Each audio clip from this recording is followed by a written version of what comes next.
Guerrilla crickets. Whoa. Guerrilla crickets. Whoa.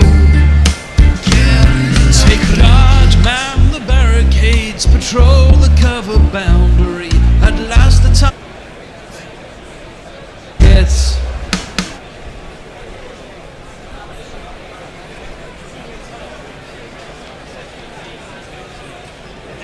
And the gingerbread men snapped and crumbled. Now we're at what they call the sharp end, and hoping not to be stabbed by it, the surprise winners of Group A and the sneakers in through the back door of Group B. I'm Knuckle Impande, I'm your host, social media wrangler and scorer, and continuing his fine work as interim coach of the Beardy Bastards 11 who topped Group A, Al Hotchkiss. Afternoon, Knuckle. Afternoon, everybody. And his opponent here at Trent Bridge, the chef du mission of the Fat Lot of Use 11, Nigel Hendo Henderson. Yeah, well, I think it's a bit unfair to say that we sort of sneaked in anywhere, because the people of our size don't sneak anywhere. They tend to be sort of ripples around them wherever they move. So I think we need a bit more credit than that. To be honest, I'm a bit sensitive today about my fat boys. You move well for big men. And rolling the dice and making the things work, technical term, Nigel the Bear Walker. Good afternoon, everybody. Looking forward to this first semi-final. So exciting, isn't it? It's so exciting. I mean, this is now we're getting down to the real grit of the tournament, and I think we might even get more than 7 listeners today. The wheat is definitely separated from the chaff at this stage. Indeed. We don't want them chaffing. Indeed, we're threshing here, there, and everywhere. Should of course say that we are raising money throughout this Dick Willabroad Alzat Trophy for the Juvenile Diabetes Research Foundation UK, who do fantastic work to research the treatment, prevention, and hopefully eventually cure of type 1 diabetes, a cause which is very close to the gorilla heart for a number of reasons. We have a crowdfunder on Just Giving. It is pinned to our social media feeds, and it is all over the video descriptions of these very videos that are on Facebook and YouTube. You can, of course, watch us on Facebook Live and on YouTube. Those links are also easily findable on Twitter. And, of course, you can tweet us, and I'll be reading those through the course of the day. Before we do go to the toss, which Nigel will officiate, we must note the alarming presence of a rift in the space-time continuum. Timelines crashing into each other that never should meet. It's all getting wibbly-wobbly and timey-wimey. W.G. Grace and Ian Botham do battle against their younger and older, hairier and fatter selves. All will be made unclear. Over to the bear for the toss. Hendo, you shall call. And I will call for a great big head. Oh, well, what happened there? I dropped the coin. I didn't click it. It's a full start. It was a full start. Here we go. It's a tail. It's got to be heads. It's got to be tails. heads. It's tails. Oh. That is tails. So the Beardy Bastards have won the toss. And we're going to bowl, sir. We are going to bowl. Well, it's all right. I would have batted, so I'm quite happy with that. I always like to get up front and get the runs on the board, put pressure on, scoreboard pressure. That's what it's all about. So the Beardy Bastards have won the toss and decided to field first at Trent Bridge. Al, just talk us through your decision making behind that and behind your 11. I understand we have one change.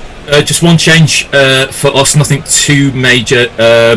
Monty Panesar is going to come out of the attack after playing in the last game. Dizzy Gillespie is coming in. Jason Gillespie will go in hot and heavy on a pace attack. So our 11, Brearley, Grace, or one version of Grace anyway. Ali, Yusuf, Sterling, Botham, 77 to 84. Bonner, Marshall, Gillespie, Hendrick, and then Black, our wicketkeeper at number 11, who's been doing fine work with the gloves. Hendo, you said you're happy enough to be batting first. Absolutely. I mean, we've been waiting for Mohamed Shahzad to catch fire in this tournament. I think today could be the day. Mark Cosgrove be looking for runs as well. And WG Grace, well, it's going to be interesting to see which of the WG Graces people have come to see back today. But I, for one, want to see my WG Grace doing wonderful things. He is, of course, the oldest man in this tournament at 172. I think he is. So he's looking quite good. My version is 172 years old today. Skeletal, indeed. Right, who's going to open the bowling then? That's an interesting choice. Opening the bowling will be MD Marshall. Okay, well, we have some jingles. We're going to have Marshall. And who's bowling to first up? It'll be Mohamed Shahzad. Okay. With Mark Cosgrove at the non-striker's end. Yep. Indeed. Right, here we go.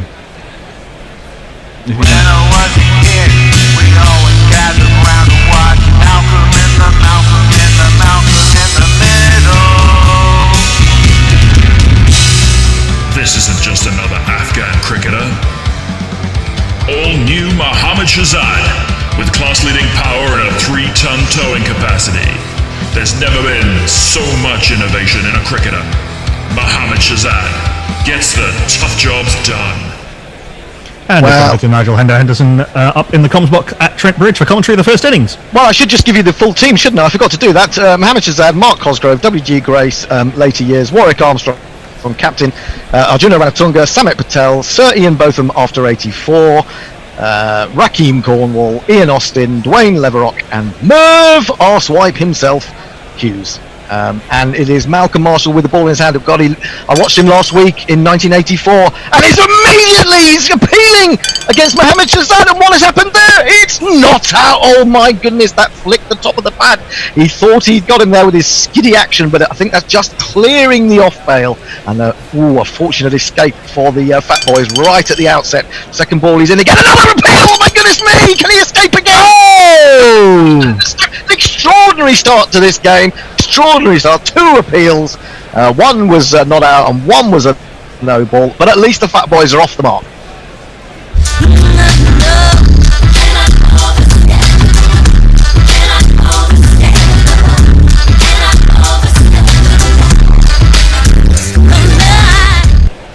Marshall again in bowls, and this time Shahzad goes back to a short one and swivels and pulls it over mid-wicket. Didn't get all of it, but he gets 4 runs and they're up and running. 2 + 2 is our man. Mohamed Shahzad with scores of 11, 12 and 21 in the tournament so far. What can he do today? Well, he's off the mark now. In comes Marshall again, and he's going to hit him for another 4. Beautifully onto the front foot this time and lifting it up and over extra cover. 4 more to Mohamed Shahzad. There's not one boy for me, I must have 2 or 3, I need 4. Well, what a start to this semi-final. It really has taken off with bells on. And this is another 4 for Shahzad. He was a little bit lucky there. He was feeling for that outside the off stump. Gets a bottom edge to it, and it flies fine of the wicketkeeper down all the way to long leg for 4. 1, 2, 3, 4.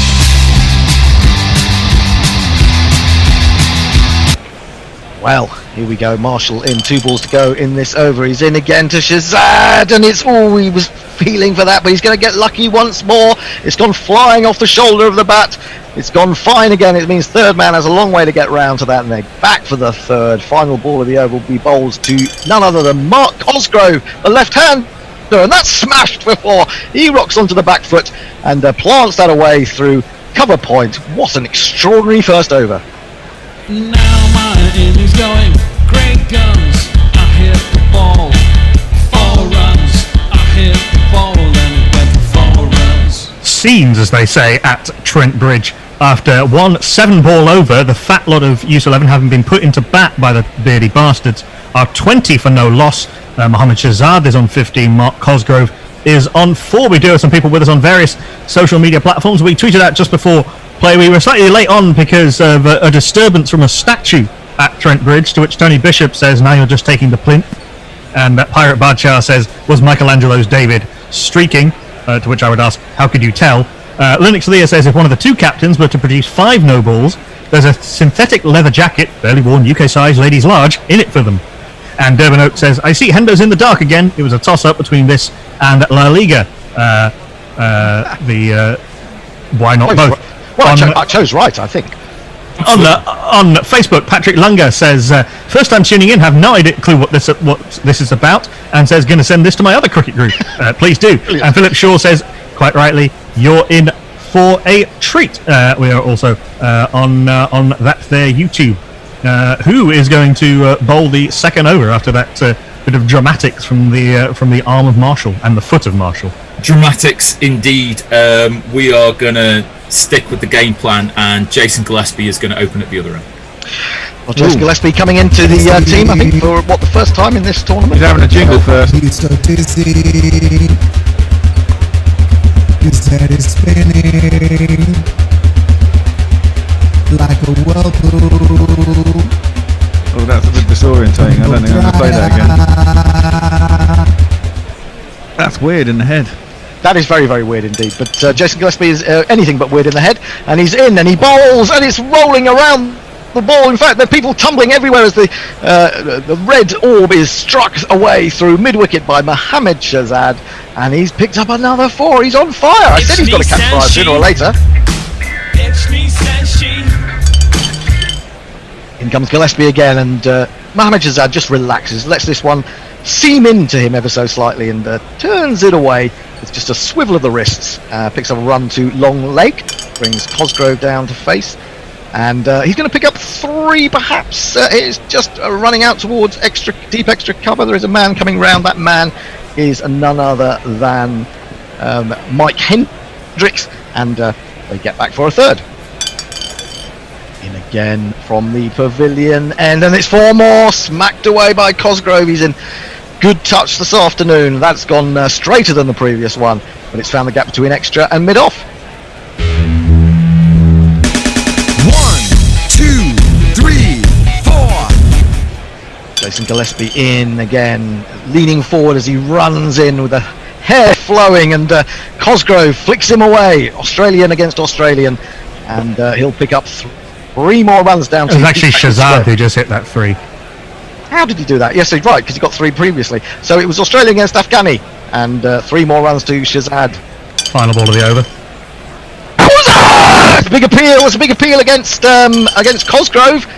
Oh, and he's given it this time. He's given it this time. The first wicket falls. It was back to being Australian against Australian, and Jason Gillespie comes out on top.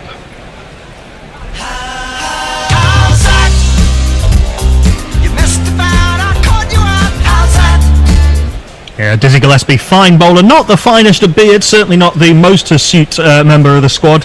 His piratical goatee, I think, with his, as Hendo said, him in his younger flowing hair days. He trapped Mark Cosgrove for 7 off 3 with 1-4, and after 2 overs having been put into bat, the Fat Lord of Use 11 are 35 for 1. A few people saying that we've got the wrong match description set on one of our on YouTube and or Facebook, but I can't seem to find where that is. But we'll I have. I'm going to change it. That's one of the things I have to remember to do, and I forgot to do it today. So many things. But I've done it. Yeah, thank you for Diana and Warwood Pom for sorting that out. And Linux Lear / Karen Lives Don't Matter says, is there anything more cricket than we regret to inform you that play for the day will be slightly delayed on account of racist pigs rioting in the street?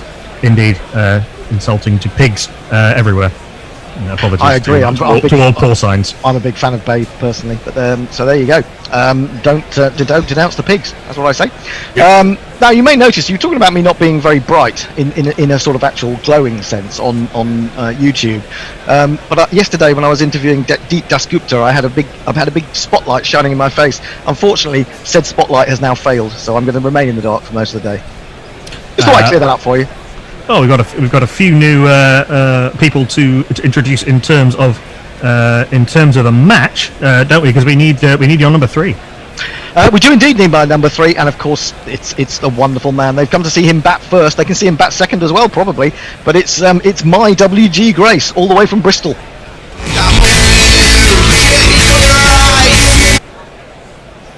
Well, thank you very much to Hendo and Knackle there for the trophy. And Hendo, you're back. You're covering all those games simultaneously. Hendo and the Bear, the 2 Nigels. We're multi-talented, Dave. We can be in 2 places at once, Dave. You know. Well, yeah. Have you never heard of quantum physics? Much well, I like have heard of it. I didn't know what it meant until just now. Well, ask the Bear. Ask the Bear. He knows all about physics. He knows everything about science. It's incredible. I try my best. Right. You're a modest man, Bear.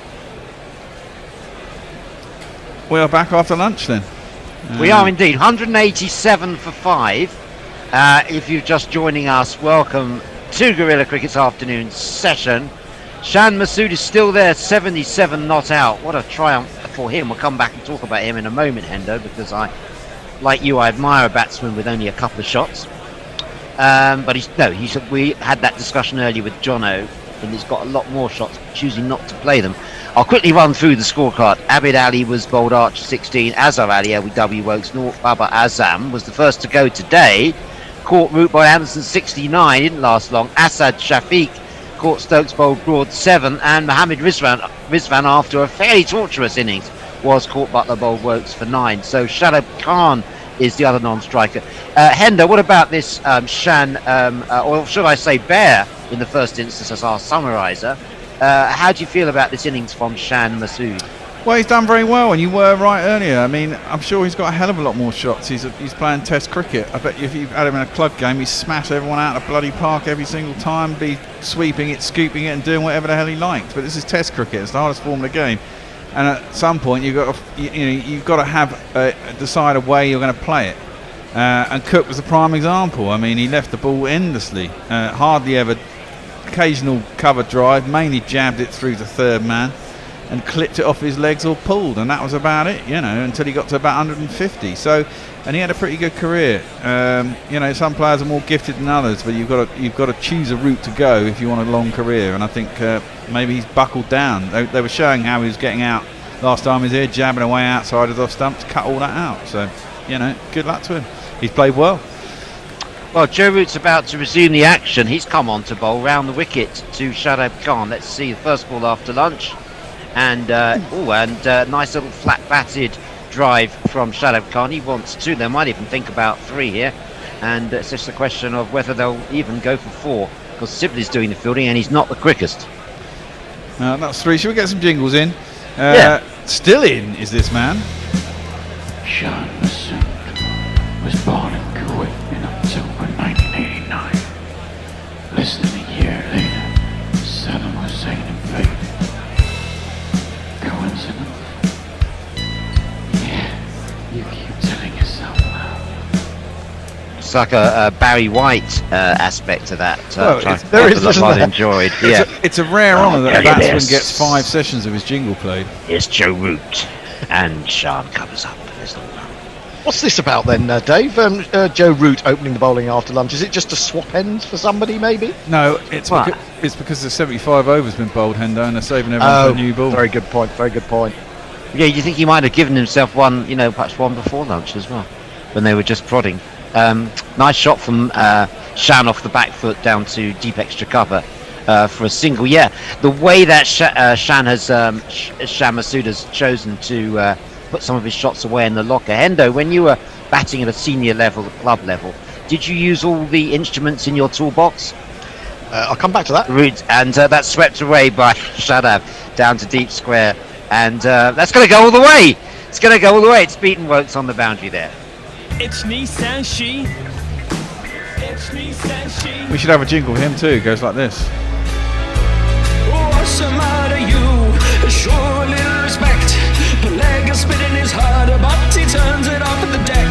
Oh, he's not too bad. He's always got a Root again, and another stylish shot from Shadab Khan. It's straight to the fielder.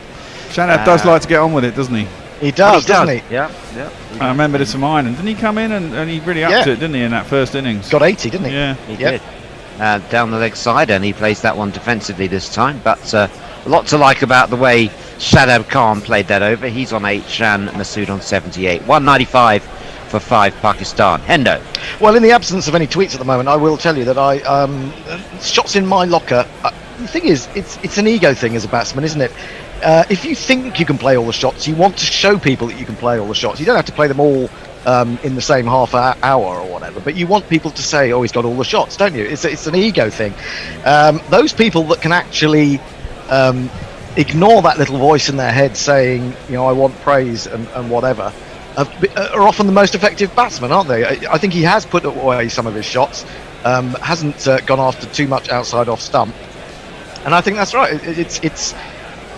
It's how much, and sometimes bowlers will play on that ego, but I think with a man like Shan, who has done, been through things in the past when he's got out when he should have been getting going. He's definitely decided to use those shots only when needed.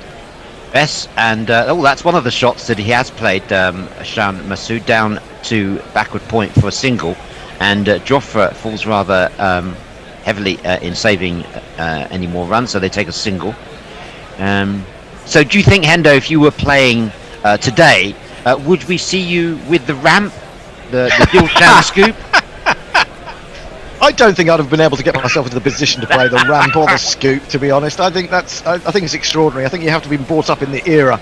It's a bit like computers, I can't operate them either because they came after 1980. So yeah, I would say so.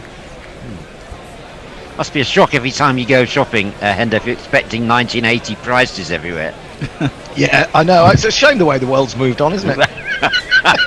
It's left me behind somewhere. Oh well. Well, as in the words of Brian Wilson, I guess I just wasn't born for these times. Oh, just wasn't meant for these times. Absolutely, lovely song.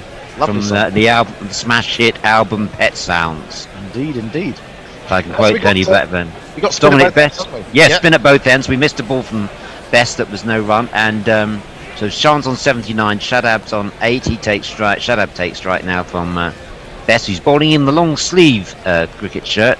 And that's down the leg side, and Shadab's tried to latch onto that. In the end, he's only just sort of helped it round the corner for a single. He rather missed out there, Bear.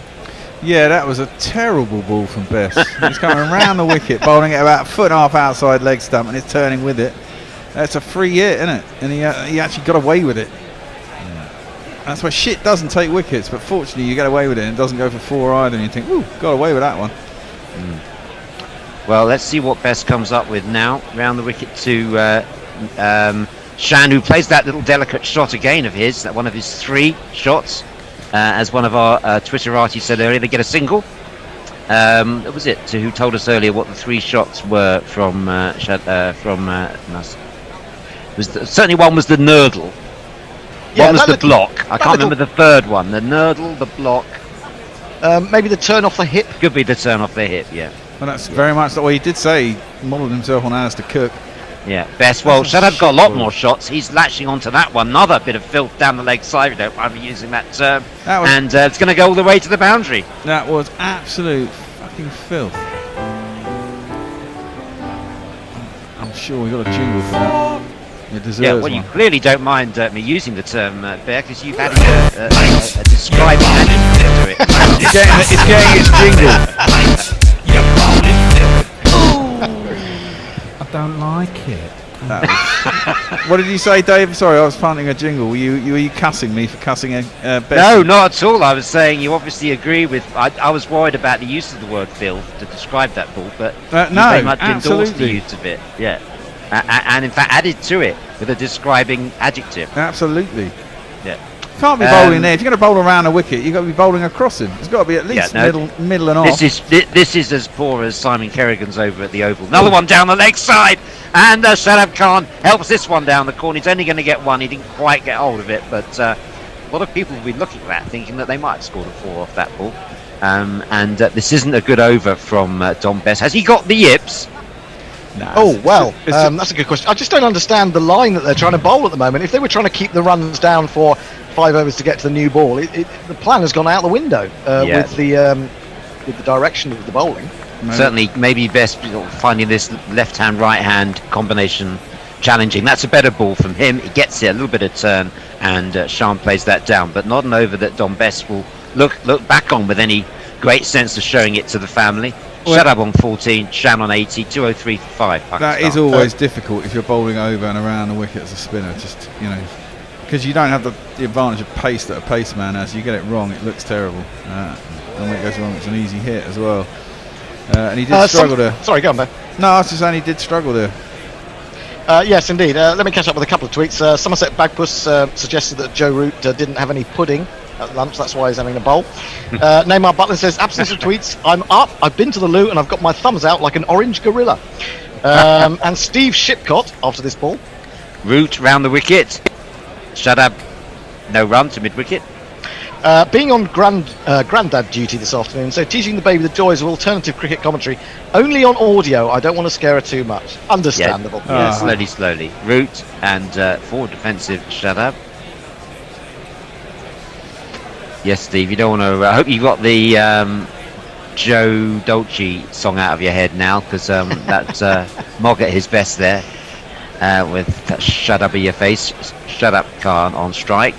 Root round the wicket, and it's swept by Shadab. There's obviously a man down at deep square for this line of attack, and it is Bess who does the fielding, and they take a single. Fac Original says, I really need Shadab to get out so I can get rid of this earworm, courtesy of Gorilla Cricket. And it is, shut up. I don't know, this is not actually Joe Dolce, that seems to be someone else. I don't recognise that woman. Is it Beyonce? I don't know who these people are. Well, the jingle was "Shut Up in Your Face," wasn't it? I know that. Yes, I don't think that's the one. Yeah, no, indeed. Root, and that's all nice drive from Shan Masood, but it's straight to Archer. They take a single anyway because Archer's back quite deep for Joe Root. So there was a 1 to Archer there. Shan goes on to 81. Small Mammal says, or do what the opposition least expects, which is a perfectly good approach in lots of circumstances, but I don't think particularly in this one. But as you say, if they get through these overs quickly and can get back into the new ball, maybe shoot out a couple more, get rid of Shan, the second new ball, perhaps England will feel they've done what they needed to do. Well, yeah, I mean, they've got to think they can get the next 5 wickets for the next 45, 50 runs, haven't they? Root, and that's a good ball. It's a bit quicker and forces Shadab to cover up, play that back to him. Josh Butler, been faultless today so far. Root round the wicket, and that's again, it's misdirected. It allows Shadab to play it very fine, and doesn't get hold of it, and in fact didn't touch it. This Goes really for a leg by. What annoys me about this is really isn't the way. I mean, have they gone a bit giddy because they saw those balls turn just before lunch? I mean, this isn't a line to really bowl if you want to just bowl out 5 overs. You just want to put it on a spot outside the off stump, make them defend or work the ball. This is just free hits every time, come round the wicket. They're not getting the right line at all. And no, they're not. In fact, it's not bad. It's bullshit. It wouldn't be a bad line to a left-hander. I mean, it's okay with Shan Masood when he's facing, but it's a very poor line to a right-hander. Exactly, so fine, go around the wicket to the left-hander because that's where you want it to be, outside his off-stump, getting probing forward. But to the right-hander, if you're bowling outside his leg stump, there's nothing to worry about, is it? You just want to be bowling in that line outside his off-stump, get through the next 2 overs, no damage done, give the ball to bloody Broad and Anderson. This is shit. Well, there's a bit of pressure on the youngster Dom Bess here as he bowls to Shadab Khan. He didn't get the right last over. Let's see what happens this one. And this one's better. It's on middle stump. Shadab thinks about getting off strike. Decides against it. Apologises, half an apology to Shan Masood there for thinking that there might be a run there. So Bess, can he get it on target again? It wasn't certainly. He's 0 for 40. His figures fully accurate reflection of how he's bowled. To be fair, occasional decent turner, but imagine Yasser Shah, amongst others, might make better use of this spinning pitch. Here's Bess. It's down the leg side again. It's misdirected, not getting it right, and they go for a single. It's square leg doing all the fielding to Dom Bess at the moment. I can see Bear is getting into his most Fred Truman mode. What's going off out there? Exactly. What is going on? This is nonsense. Well, it'll be over in, I guess, about 10 balls time. I know, but I mean, come on. I think you're being a bit unfair on Bess, Dave. I mean, he should have had Shan Masood twice yesterday afternoon and evening. Here's Bess, and that's played out by Shan Masood. Fair point, Hendo. It's just not right for now. You know, this isn't what you need, is it? Yeah, I mean, I was only commenting on this spell. You're only as good as your last spell. That's what my club captain tells me anyway. Once I've gone round the park and don't get on for another season. Bess, that's full defensive by Shan Masood. Yeah, I've got the type of captain at club level who expresses utmost faith in me for my first match of each season, and thereby after that withdraws it for the whole season. So you're like the Simon Kerrigan to his Alistair Cook. Yeah, there's a touch of the yips about this from Bess. It's better though this over, and that's right on the spot.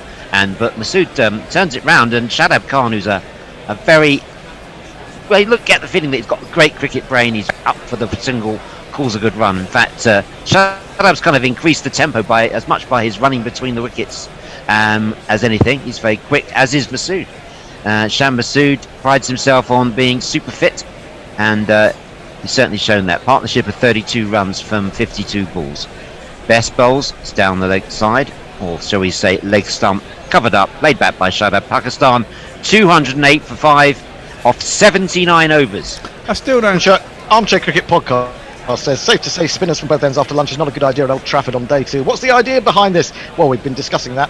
One spinner can mean change of ends for a cricket bowler, but both ends, I think we've covered it. We think it's just to get the new ball sped up, as it were. It's just a pretty crap track. Shut up, just shut up. If it's the Black Eyed Peas, I think, says Andrew Veer from sunny Haarlem in Holland. And Subtle Knife says, perhaps influenced by Hamilton, I'm now imagining a duel and one of the parties shooting himself. With his dying breath, he answers his second question of why with it's what he least expected.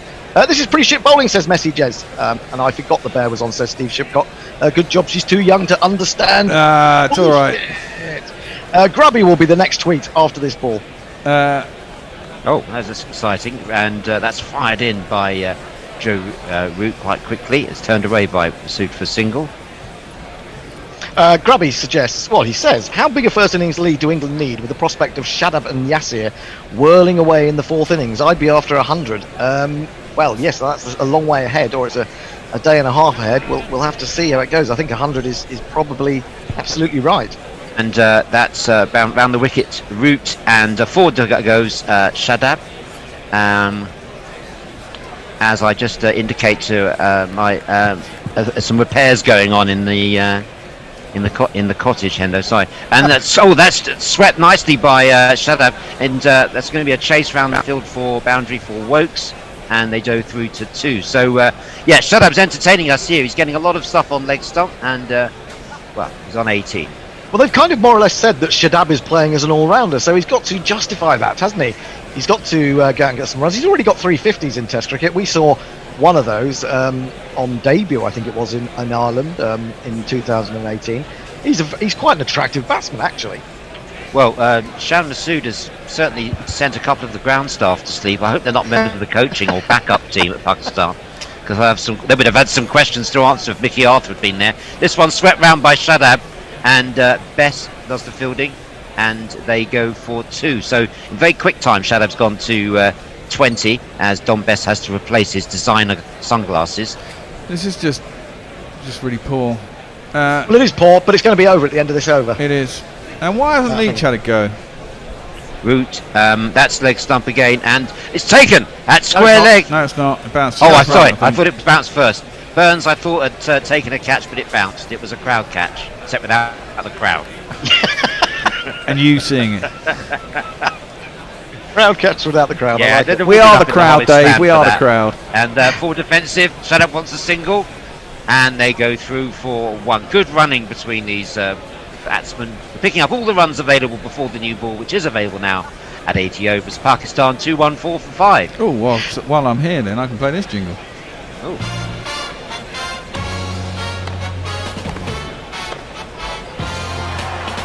Balls, please. New balls. Indeed. You're a tennis man, Hendo, as well, aren't you? I'm a tennis man. I like a bit of tennis. Absolutely. Grubby also says, by the way, I'm missing you all terribly. Grubby, we're missing you terribly as well. I'm missing. Well, whilst you're listening, why can't you just pop on a Zoom and join us? You know. Well, you could, couldn't you? You could. I mean, don't worry about that thing called work. They'll never find out. Neymar Butler says, shit coming out from both ends. Reminds me of that dodgy curry I had the other night. Come on, England. Boom, boom. Absolutely. Well, we are going to get the new ball. We are going to get Stuart Broad initially, I think it's going to be. Oh, wow. And, well, hopefully we'll see a bit more discipline from England now. I was thinking, when Shadab Khan came to the crease, when England were well on top this morning, they were struggling to score runs, and he played one forcing shot off the back foot, I think third ball. And I thought to myself, that's an interesting way to approach this particular circumstance you find yourself in. So I think he is very much a positive cricketer in regards to his batting. Indeed. Anyway. Well, let's have his jingle. Sweep the leg, Brody.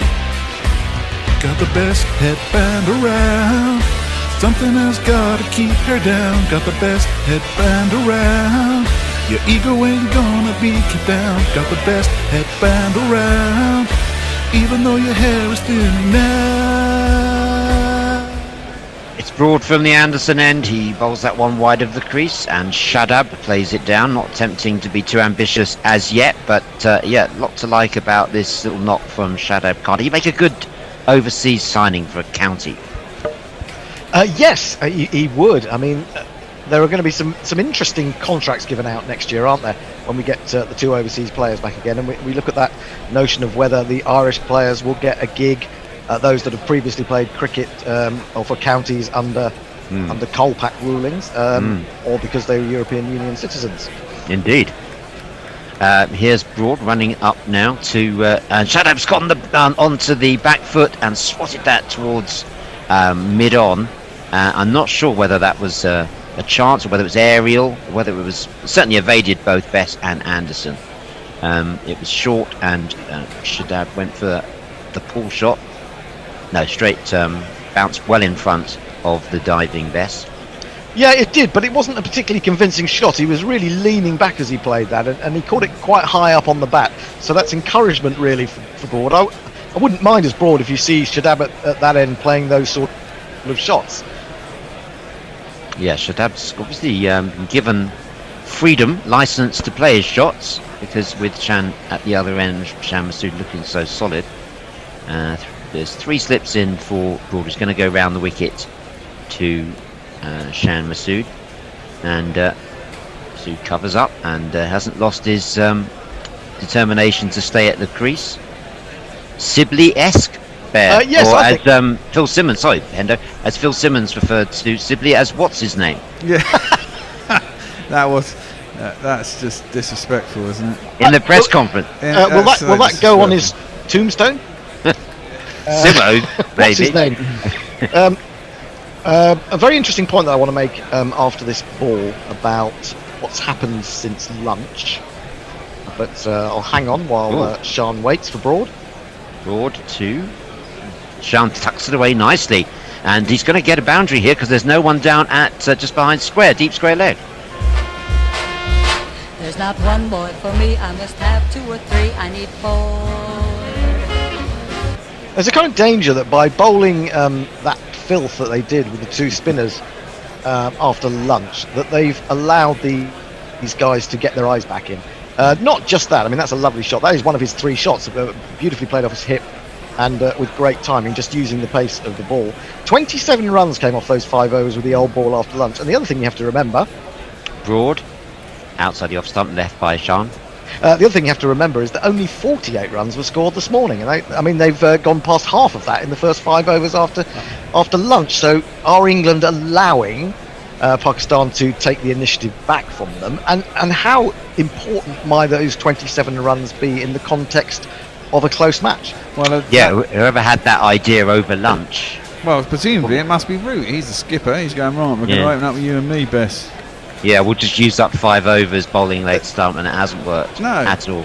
And I agree with you, Hendo. It's given the initiative to Pakistan. Outside the off stump, Sean lets that one go. As you say, it gives them some sighters after lunch. Well, exactly. I mean, the point is, if you came out and bowled the proper line as an off spinner over the wicket or round, I mean, they weren't bowling too bad at Sharma soon because they were both bowling around the wicket, which is they should have been bowling over the wicket to the right hander and just stick it on the spot, make them play the shots. They're not going to come out and start trying to. I mean, might do, but that's probably to your advantage. If you can get it to turn just an instant through the gate and you've got someone bowled, or those possibilities, the normal possibilities come into it.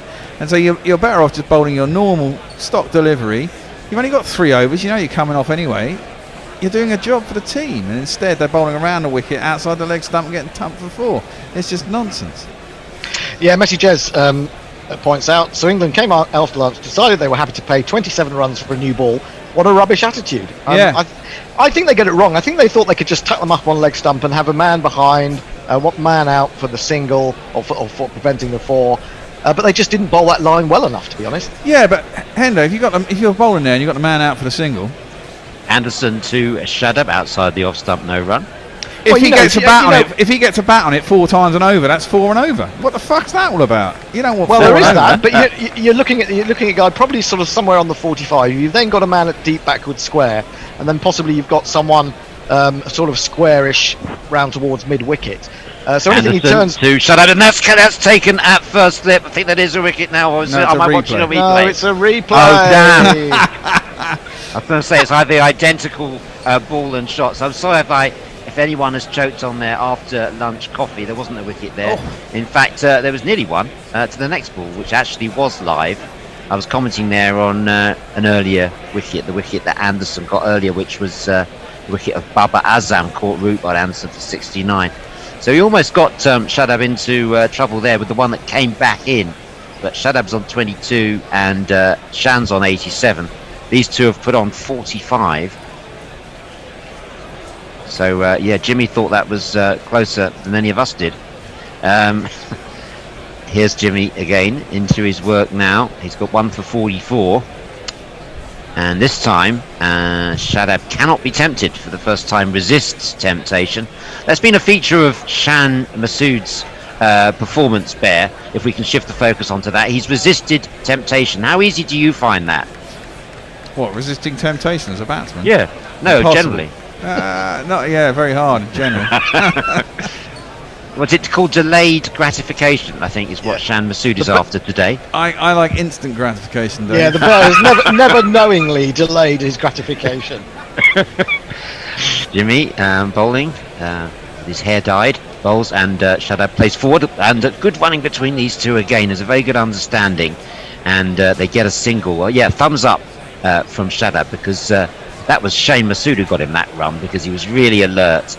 And good to see this type of enterprising running from the Pakistan team. And who knows how valuable these singles are going to be in that 27.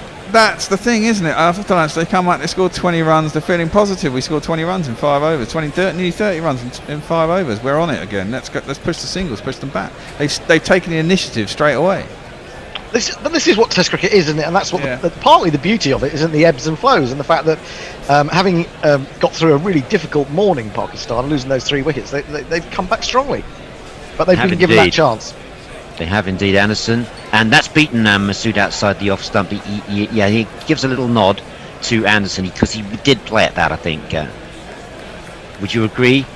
Yeah, I definitely played at that. Yeah, absolutely. But he is one of those guys who tries to play a little bit inside the line anyway, I think, so that anything that's going across him, especially, he was trying to convince at the end of that, wasn't he, by tucking the bat between his legs, that he actually hadn't played to that. But I think he did.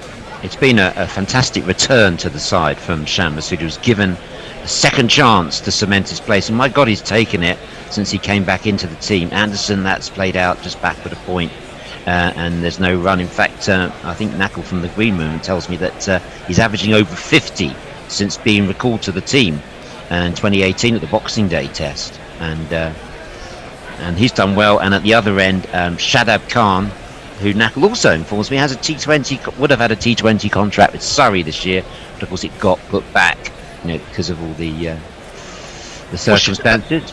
Shadab was one of the original players in the 29-man Pakistan squad who did actually not succumb in the sense of terminally, but he did succumb to COVID at one point, didn't he? He did, that's right. Had to do a little bit of isolation and recovery. Yeah, he was following the original Dominic Cummings policy of herd immunity. Yes, indeed. Broad, wide of the crease, and again, good running. It's just dropped and run, really. Just a quick nod from the two who've got a good understanding between them. So that's pretty close now to a 50 partnership, isn't it? We must be getting up there. I missed the 50 partnership. No, you haven't missed it, I don't think. I mean, that's very good, actually. It's very good, that running. Yeah. Just, because there shouldn't have been a run from that shot. Yeah. He's basically been forced onto the back foot. He's kept it out just about.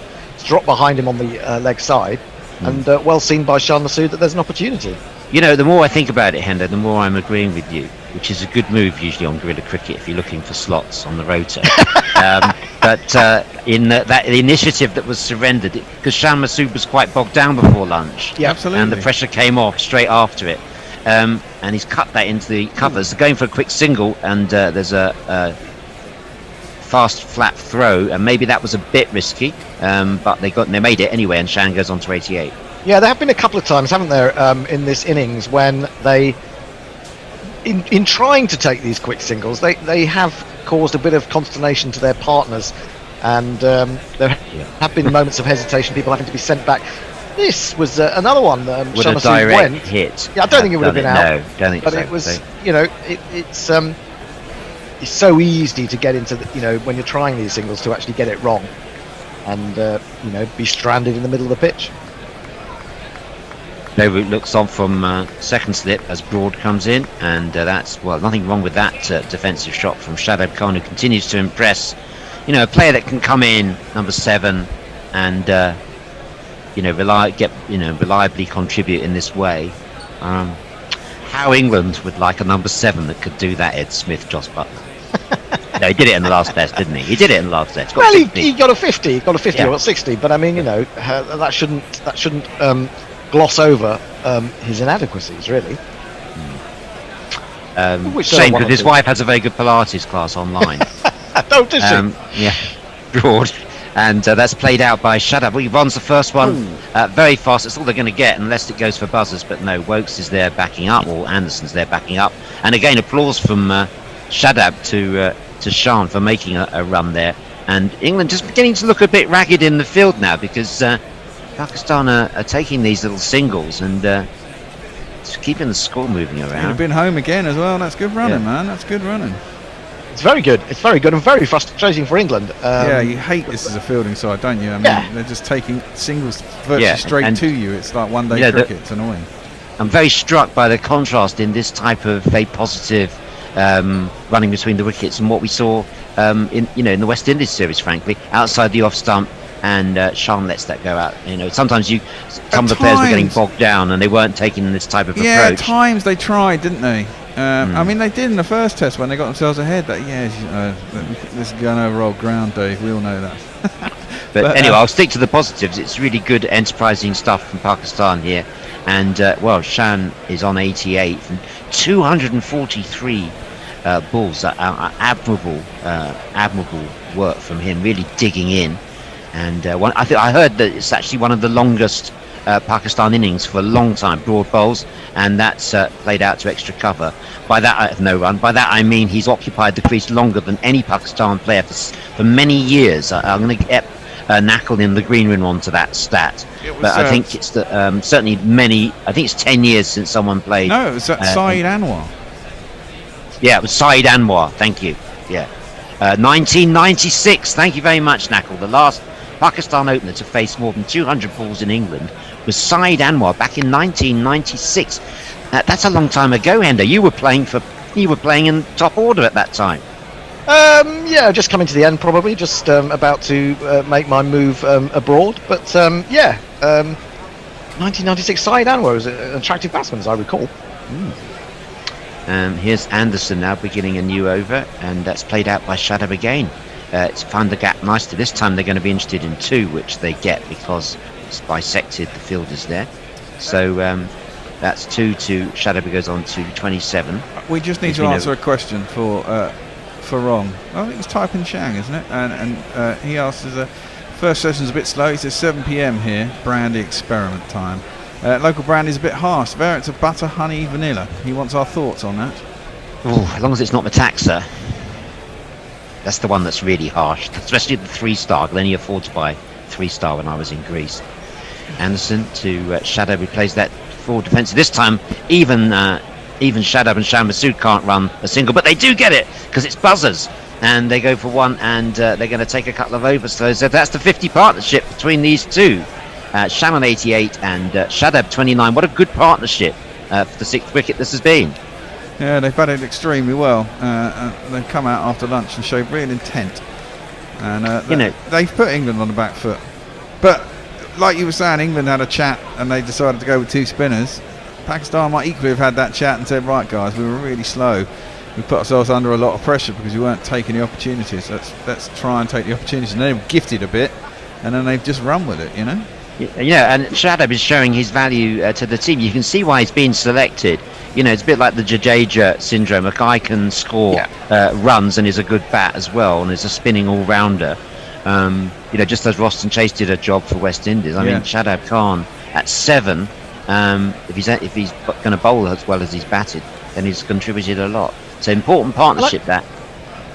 Yeah, and they're playing in different styles, aren't they? He is all action, and Shan Masood is just quiet and contemplative and batting very solidly. Yeah, it's a good combination.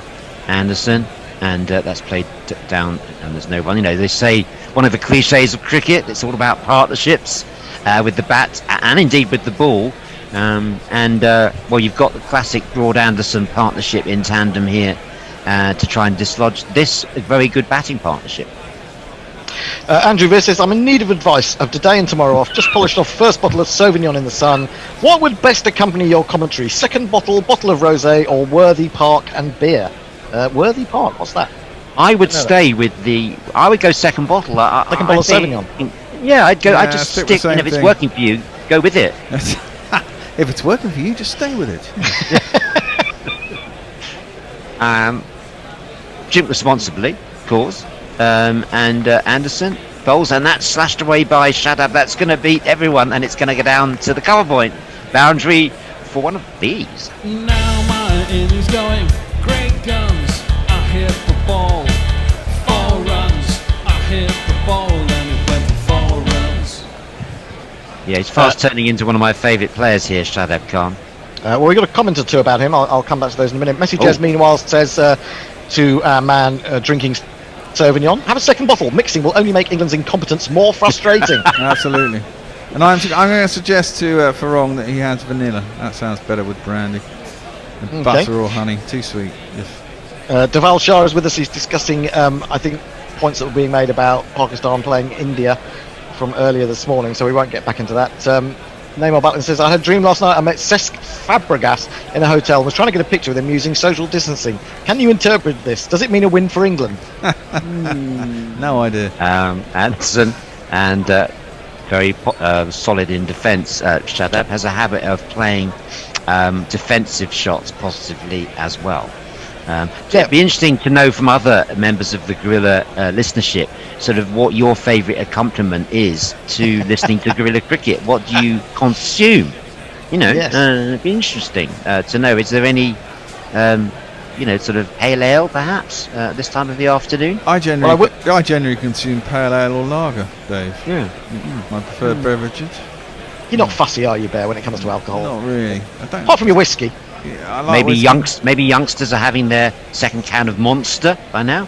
Anderson bowls, and that's played down by Shadab. This time again he's sent back by Masoon, but very busy. 84 overs have gone. Pakistan 231 for 5. No significant movement is there for the pace bowlers now they've got a new cherry in their hands. It doesn't appear at the moment. Anyway, Dave Sarah says, Shadab, what a cricketer, serious wrong'un.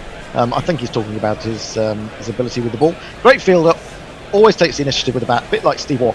Got 2 priceless Test 50s in the last England tour. Yes, and that was added, of course, to what he did in Ireland. Messi Jez is doing a bit of dream analysis. He says it probably meant you drank too much before going to bed. So that's possibly the answer that you were looking for. With regards to dreams about Cesc Fabregas. Very strange. We'll have a change. We'll have one more over and then we'll have a change. We're hoping that Gary's feed is going to be working well enough for him to do ball by ball. But we shall see. I imagine he's arriving very soon. He is indeed. Broad, and that's played nicely by Shan. That's going to go all the way to the boundary. He's going to get into the 90s. There's not one boy for me. I must have 2 or 3. I need 4. Onto the back foot he was, and he nicely glided that backward of square in the empty region that would have been occupied by third man. Now, if you're having trouble syncing the TV pictures with the radio, like Mike is down in Devon and Tavistock. Hello to you, Mike. Problem is your commentary is out of sync with the TV images. You need to download the Hot Mic app. I meant to say that to you. Download Hot Mic and you can sync the TV pictures to radio. It's a free app, and Guerrilla Cricket is available on Hot Mic. That's our new platform, and that's forward defensive by Shan, and there's no run. Big shout out to Mike Sainsbury, who's the founder of a cricket club known as Palmer's Cricket Club, one of the best cricket clubs in in Brighton and Hove, Hendo. Funny, Dave, I've never heard you mention them before. No. Oh, No, Mike Sainsbury's the founder, and he's recuperating down in Devon, listening to our coverage for the first time. Oh, brilliant. Well, you also ought to tell him that if he's going to sign up via Hotmic, he has to download it with the code, when you're asked for a code, to write in GC Radio. That will get you... straight to us. Yeah, indeed. Outside the off-stump, Broad bowls a bit in the style of Mike Sainsbury, actually, and that's a cross Sean outside the off-stump, and there's no run. You're trying everything to make sure you can get back in the team this Saturday, aren't you? The days when Mike picked the team are long gone, actually. No, right, okay. But surely, as a man who formed the team, he can have some influence. He can have a little word. Well, no, he here, does. He has more there. influence. Exactly, he has a lot more influence than he knows. If he was to have a word with the new regime, they would, as a founder, he would be able to call a lot of shots in. Yeah, make them fall into line. Absolutely. Yeah, exactly. Broad, and that's guided by Shan Masood. Is he going to get another boundary there? Yeah, they have. There's still no third man. 4 more. 1, 2, 3, 4. The question is, Dave, do you think you're good enough to be in the team, or are they being realistic? Are your days over? Well, that's a question which, days are never over. You just find a team. Well, that's what I mean. You just sink level. You just sink down to another. You sink down to the 3rd 11 or the 4th 11. Yeah, exactly. Yeah, exactly. Until there's no further to go. Yeah, until there's no. When there's no further to go, you join the Rain Men, Marcus Bertman's team, and that's when there's when there's no further to go, and you have a fantastic time because they have brilliant fixtures and a great atmosphere, and we usually lose. Broad bowls, and that's down the leg side, and tipped away by Shan. He's going to get 2 here. Goes on to 98. What a performance this has been from Shan. 249 balls. The players are moving out onto the balcony. The Pakistan players expectantly, although not taking anything for granted. They're not lining up, linking arms, or any of the things that you see in T20 matches when a player hits 30. You've seen that graphic on IPL. No. One of the most depressing television graphics of all time is when a player comes out to bat in T20 match. They put number of 30s. Exactly. Oh yes, I don't like that at all. I think number of 30s, and then everyone goes, yeah, but it's really hard to get 30 in an IPL game. Yes, this is, Broad, and that's driven by Shambit straight to mid-on. He thought for a moment that I got through, and he's accelerated just as Shadab has accelerated. And given those runs after lunch, sorry, Bear. That's like a measure of how much luck is involved in T20 is the fact that they have to bring the marker down to a 30, because basically you just got to swing. And he's now gone past 250 balls. Amir Sohail, the last player to do that for Pakistan in 1992, when you were definitely in the middle order, Hendo. I think it's time to hand over now to the big Gary Naylor. I think he's going to be doing some ball by ball after Hendo has given us some tweets. Yes, I'll give you 1 or 2 remaining tweets if I can find them. Although something has happened to my my feed. We're talking about Worthy Park and the fact that it is a very tasty Jamaican rum, amongst other things. Great effort here by Pakistan, says Ravi the heavy roller ready. Andrew Veer says regarding his drinking habits, the only solution would be Worthy Park and a second bottle of Sauvignon. 2 wrongs make a right, I think he was trying to say. And someone has sent his excellent accompaniment to Guerrilla Cricket messages, a bottle of 30 Mile Shiraz. And I hand over now to Gary, hopefully, who can take you on for the next 40 minutes. Okay, well, this is something of a surprise. After lunch, Pakistan have come out, played some shots. I don't know what you guys feel, and it's usually the case that you can't pick a par score before both sides have batted. But Jimmy Anderson is in, and this is just dropped and run by Shadab, who gets off facing, so no more Shadab you face. It's Shan Masood you face on 98. My feeling is 300 is a pretty good score on this track.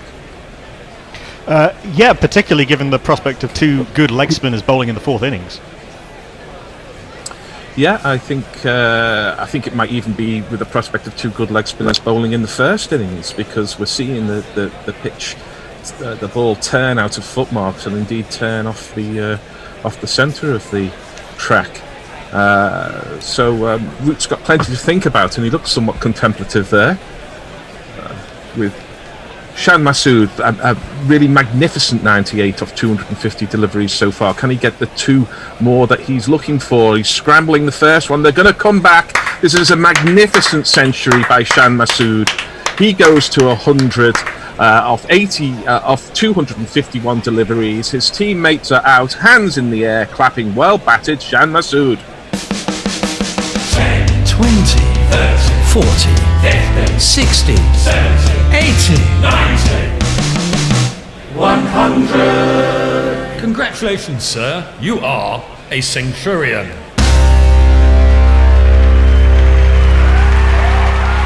No Mizbah-style press-ups, but he prays, and he has batted magnificently. For someone who was an absolute bunny against James Anderson, averaging 2.5 against the great man before this series, 251 balls, he's batted for 369 minutes, and it's been a triumph of self-improvement and control and knowing one's game and knowing how to improve. It's been superb. That's 3 centuries and 3 successive innings for Shan Masood now. And we watched some good West Indian batting and some less than good West Indian batting, but we did not see a century in those 3 test matches, and centuries tend to shape matches as he's in behind the next ball, just blocking it back to Anderson. We're joined by Not Fred. Hello, Not Fred. Hello, Gary. I'm supposed to be reading tweets, so I shall call those up and deal with them between overs. Yes, hopefully more successfully than I did with my somewhat stumbling feed this morning, although it does seem to have stabilised a little this afternoon. Shan Masood has done a huge amount of work since that horrible last tour of England in 2016. Beaten, though, by Jimmy Anderson, who has bowled well in his first spell this morning. That ball that he pitches and it just leaves the left-hander. Doesn't really jag, but it does enough off a perfect length. Goes through to Joss Butler, who takes the ball. Not Fred, what's your view of this century? Do you, like me, think that centuries tend to shape matches and it's quite hard winning test matches unless you've got a centurion on your side? Less so in England, where the scores tend to be lower. This ball's through to Joss Butler, no run. But he's played well. I mean, I think I and others have compared it to Sibley's innings a couple of test matches ago, where he made sure he stayed in and somehow the runs are going to come. He hasn't tried to force the issue, and he's done his team a very great service so far with power to add. Yeah, well, if you're there blocking one end or rotating the strike and not necessarily dashing, as Anderson is in, just lets that one go. In a test lineup, you should find one partner who's able to play a few shots around you. And so, if you're scoring 30 in a session, maybe the other guy's scoring 50, and then you've got 80 in a session without the loss of a wicket, then that's pretty damn good. And that's really what they did with Barber yesterday and with Shadab, who's been scampering, basically playing tip and run this afternoon rather. England were really poor with the last 5 overs with the old ball, but take absolutely nothing away from how well Shan Masood has batted and the positivity and the execution of that intent by Shadab Khan. Yeah, and I think England can learn something from the positive nature of the Pakistan running. They have rotated the strike, they have run their singles. We'll be coming to your tweets at the end of the next over, and it's the bandanaed Broad who's in and just lets that go to Shadab outside off stump, and there is no run. If you want to squeeze 1 or 2 in as you go along, Fred. A message here says, what a fantastic opener's innings from Shan Masood, real test cricket. Andrew Veer has sent us a picture of a bottle of rum, which is Kintra rum, second confidential cask. So if it's confidential, you probably shouldn't have sent us a picture of it. A new centurion, woof, says Mutley. And Evil Scooter says, well, that was quite superb from Shan Masood. This has been very enjoyable to watch. I'm not sure his century has been aesthetically enjoyable to watch, but it's been valuable. Ooh, that one jumps from Broad, who's been on a line and length for much of the this match, but that was a bit short and it climbed, and Shadab kind of offered to play the uppercut and then realised he wasn't playing T20 or ODI cricket and left it alone. Surprised everyone, didn't it? Bit tennis ball-y, the bounce. We saw that even with Archer, who obviously bowls quite a lot quicker. Every time he was digging the ball in really short, it just flew over Shan Masood's head. Shadab's facing up again. He gets another short ball, and he was waiting for that, and he hooked it, but he didn't go full-blooded at it, and therefore Jofra picked it up off about the second or third bounce at long leg, and he's through for the single. Yeah, I'd like to see how airborne that was and how far short of Archer. Well, you're about to see it. It certainly was in the air for a while, so... it's a long way short. Yeah, it's dropped a good 3 or 4 yards short. If he'd absolutely run full tilt at it and dived forward, he might have got a hand on it, but you tend not to do that because you end up losing a couple of front teeth and conceding 4 runs. Broad wasn't very pleased, he never is with his field. And he's going around the wicket now, and this is also short, and it's swivel pulled by Sham Masood down to long leg, where Jofra Archer finds himself to the left hander this time, so he's run a good 100 yards for one ball. He's going to run 100 yards more for another ball. I think England need to get Chris Woakes. Sorry, I think England need to get Chris Woakes on pretty soon to try and exert some control over this partnership. This has not been good for England in this session, as it wasn't in the second session yesterday, and Pakistan have taken full advantage and are now from a position where they were in real trouble. Could well be in a position to get 300 plus in the first innings. Not the first time in Manchester when a morning's cricket looks distinctly more difficult than an afternoon's cricket from a batting perspective. Not an easy place to bat in the morning, Old Trafford under cloudy skies. It tends to get easier through the day, even though the ball in hand is new and Broad's in, and this is a much better length and it takes a little inside edge, but that's how it goes when you're on top, because the ball dropped and they ran through for a single, so that won't improve Stuart Broad's mood at all. Shah Masood joins an illustrious club of Pakistani Test batters to score hundreds in 3 successive innings. Zahir Abbas, Mudassir Nazar, Mohammad Yusuf, Yunus Khan and Misbah Haq, the latter two of course in the current coaching staff, and indeed we watched those 300s of Yunus and Misbah on those tours of the UAE by Australia and New Zealand back in 2014. Yeah, good luck to anyone who watched all 3 of Mudassir Nazar's successive hundreds. One of Misbah's of course was the joint fastest Test 100 ever at the time. Yes, he suddenly came out and played an extraordinary number of shots, and Broad's all over the place now because that's a leg stump half volley, and Sham Masood will have those all day, as any batsman worth his salt will. And he clipped it down to Jofra Archer, who's taken a few deep breaths because he's had to run about 400 metres just in this over. It's the end of said over, and your tweets. Ravi the heavy roller already says top innings by Shan, 150 loading. Well, you may be looking for more than that. That's up to date on the tweets. Let's check Hot Mic. Farron is talking about his local distillery in Bangladesh, which is Karuz, which dates back to the 1850s.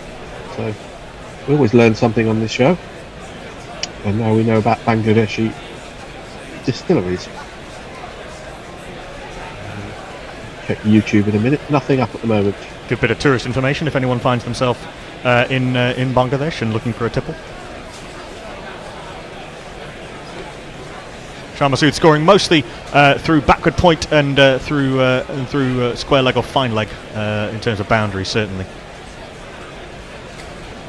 There's a single been taken there, I think. I'm afraid my feed jumped a little there, so I can't describe what actually happened. I'm sure my colleagues will off the just run down past Gully, or really just dropped in front of Gully, and they run through for the single. Another good quick single. Gary, are you having trouble again? Well, it was okay until that moment. If it continues like this, I'll bail out because I won't be able to describe every ball. But give me another 2 or 3 minutes. I'll let you know straight away if it's failing. Sham Masood has 103. Shadab has 37. Pakistan have 255, and Jimmy Anderson has been taken straight to square leg, and that's poor play from England there, because it was excellent immediate running on the part of the Pakistan batsman, but you're really there to save one and you shouldn't be conceding it so close on the leg side there. It was, I think, Ollie Pope came in and they were home quite easily. I mean, it's Dominic Best. That is really excellent running. Yeah. These two are going at 4.8 and over off the last 10 overs, and I don't think there have been that many boundaries in that time. The running has been magnificent. Yeah, I suppose that's one thing you can really work on in the practice matches, and they certainly look like they've worked on how to steal singles and how to get the trust that you need between two partners when there isn't really much time for calling. You have to look at each other and go when you do that drop and run. That was probably a little too tight for comfort at 251 for 5. I think a few of them have been, but you put pressure on fielders and you get away with it a lot of the time. Yeah. You do. It was more of a 451 for 5 run than a 251 for 5 run, but they got there, and this is short again from Anderson, and this is the benefit you get from putting bowlers under pressure, because that was about the worst ball I've seen Anderson bowl all day. Just swivel pulled down to long leg, where Chris Wokes, who I'm sure will be limbering up for a bowl very soon, returns the ball. Pakistan 252 for 5. Shadab has 38 from 56 and is playing a very fine hand here. Anderson and Broad look like whatever plan they had has just gone completely out of the window. They don't appear to be able to bowl one side of the wicket, which is really unusual for an attack who have 800 wickets between them in games they've played together. Yeah, the short balls are just hit-me balls as well, so they've got to keep it up pretty much where that one went. That was just full of a length, and it died on its way through to Joss Butler, who took a painful one on the end of the fingers. So just a little bit of two-pacedness coming through this pitch here. It had a lot of pace yesterday, but does seem to have slowed down a bit today, and it doesn't look like it's going to be too easy a batting pitch as we go into days 3, 4 and 5. It looked quick enough when Archer was bowling on it. Yeah, I dare say Shashin Shah Afridi and Nazim Shah will make it look quick. Well, this ball is defended into the offside, but on the back foot you have to be all a more careful in taking the quick single, and the man was in close in the covers. Manchester is a strange place to play cricket. The air can get very, very heavy in Manchester, even when it's not raining, and I've always felt that affects the wicket in Manchester. It's a wicket that can change from hour to hour as much as it does from day to day. It's in the low 20s, sort of 23, but cloudy, so I think it might be a little bit humid, but there's also a cross breeze, so it's a bit of an odd one. Yeah, as Anderson's in, and he's played that shot so well, Shan Masood. He just steers the ball at short outside the off stump. He doesn't try and hit it too hard. He doesn't swing the bat at it, and that gives him much more margin for error. But he still manages to collect himself one of these. My name is Lakhan. My name is Lakhan. And Root's got to get amongst his bowlers here, and somebody's got to sort of find a broken shoelace or something, because they need to reassemble their thoughts and get their plans together. They're both sides of the wicket, and they're full and short at the moment. Your tweets? Yeah, I've just had a message from my brother, actually, who says this is the 4th series England have played Pakistan in the last 4 3/4 years. As a point of comparison, England have played New Zealand 5 times in the last 12 years. We do seem to play Pakistan. I mean, we seem to play Australia every 5 minutes, but Pakistan, perhaps, I think in that time we played West Indies 3 times, possibly. Yeah, although I think the last 2 New Zealand tours came within just over a year of each other, so it's a little bit truncated. We do finally have that change of bowling. Broad is out of the attack at the James Anderson end, and this man, who we suspected was going to come on, has come on. He's on Instagram, and he's a Twitter fan. On the Ashes tour. Not Ben Stokes, but he'll have to do. And England did take the time there to have a discussion. Anderson, Root and Wokes all talking there. Usually I don't care for delays in play. I always think cricketers should just get on with it, but England needed a kind of tactical timeout, as they would call it in T20. And Wokes has got 2 slips and a gully. He has the all-rounder Shadab on strike, but he's shown he's more than capable with the bat with his 38. Wokes has 2 for 28 from 15, probably the pick of the bowlers. And he's in, and this is very full, and it's squeezed out by Shadab. That would have defeated a batsman who was less set, but he managed to get a little inside edge onto the Yorker, squeezed into the leg side there, through for one. We'll try and get your tweets in between deliveries. Grubby says, when Yasir bats against the spinners, will we see the Shah dab? Boom. Andrew Veer has sent us a picture of his bottle or his glass of white wine. If this gets us wickets, he says, it's going to be rough getting up tomorrow. Yeah, I think people sometimes, watchers and particularly commentators, overestimate their impact on the proceedings on the field. I think players actually might be the worst for this. You know, the old thing of you don't move in the dressing room when there's a partnership happening. Yeah, as though it makes any difference, but it happens in every single dressing room. Well, when May and Cowdrey put on 420 odd, or there were people with their feet up for the last 300 runs of it. Mark Wood said that he watched the super over from on top of the washing machine in the England dressing room. That's probably why he got injured. Since I was on the wrong cycle, that England needed to take a break and gather their thoughts, they've bowled one ball in the best part of 5 minutes, but Wokes is ready to come in and bowl again, and he's on a line and length just outside the off stump to Shan Masood, who dabs the ball into the offside, but there is no run. Yeah, the field's interesting. You've got the two slips in the gully, and then you've got three men in pretty close on the offside. At least Wokes can bowl to this field, bowling over the wicket to Shan Masood. At least he can bowl one side of the wicket and just try and get back that control that England had in the first session. Yeah, and if you're saving one and the batsmen are going to run like this, you do have to be tight saving one. Saving one position is not a fixed position. It depends on batting attitude. And an immaculate forward defensive from Shan Masood, showing admirable reserves of concentration, particularly after an on and off day yesterday. Super stuff from the Pakistan opener again. I think the point you make about where the one saving fielders stand has been made worse by the fielding circles in white ball cricket, because people tend to stand at the edge of the circle regardless of the match situation. They do. Again, Shan Masood plays the ball very late there. It was a forward defensive, but one of the things that some of the analysis was showing yesterday is that you can play a forward defensive but wait for the ball and therefore play it under the nose. You do need to watch that ball all the way, because you are giving it slightly more time to move. But if you're watching the ball and if you're playing the percentages by not going for the big shot outside off stump as Babar Azam did too early this morning, then you're much more likely to hit it.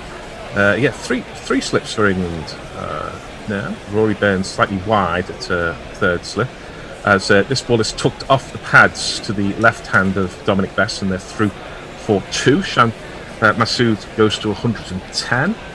Pakistan go to 259 for 5. That is, of course, the danger of having such an offside dominant field, is it means that even if you stray slightly onto the stumps, it's an easy clip, particularly if you're a little bit too short, but at least it's a plan.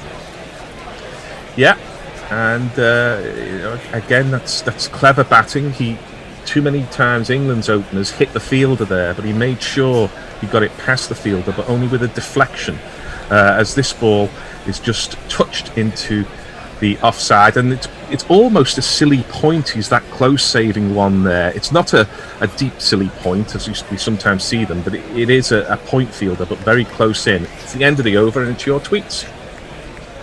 Not much happening on the tweet front. What have we got on other social media platforms? Hot Mike, nothing much happening there either. Having difficulty loading Crick Tracker comments. I can see the video, but not the comments.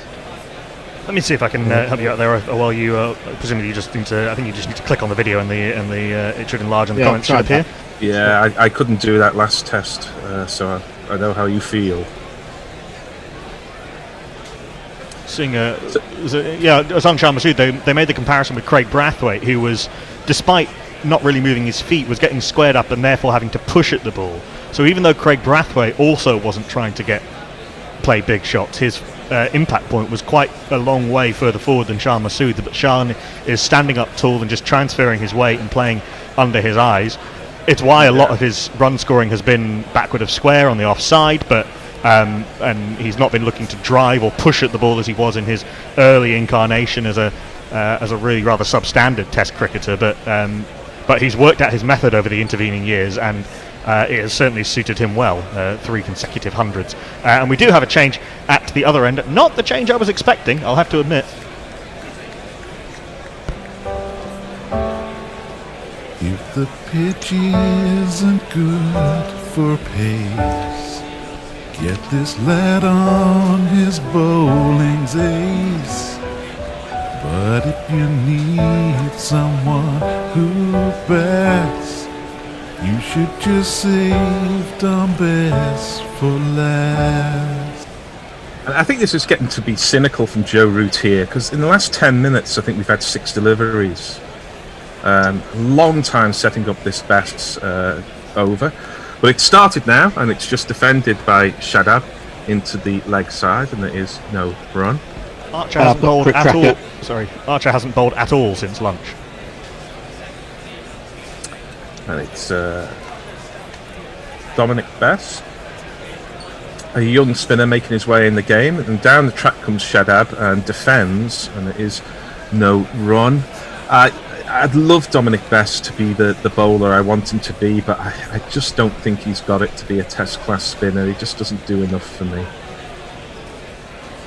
I know it's the first still very early in his Test career, Gary. I know, but I think England have got better options. I think Jack Leach is a much more attacking spinner than Bess. I think he's just lacking a bit of talent. It goes back to Shadab, and we can see what Shadab thinks of the off spinner if he's going back and cutting one off middle stump, and they get through for a single. 260 for 5 now. You got the quick tracker working okay. We've been joined by, amongst others, Hassan Avionik, Raja Rehan, Hilal Khan, Mozid Akunda, then we've also got Yasir Khan, probably not that one, Shah Khalid Gamgin, A. David Shaloli, Nazir Bloch, Muhammad Ilyas and Bashar Ali. Hello to all of you and others who've joined us on Quick Tracker. Yeah, welcome everybody, wherever you're listening from. A point about Dom Bess after this delivery. He's round the wicket to the left-handed Shan Masood, who gives it the full face, no run.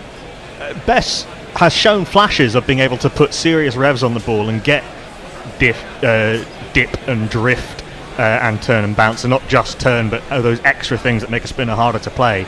But he is not yet able to do it consistently. No. He's in again, and this is punched by Shan Masood straight at the man at mid-on, who's standing too deep, and therefore they steal Ponting and Clark single. Very well run from Shan Masood, considering he wasn't really on the front foot.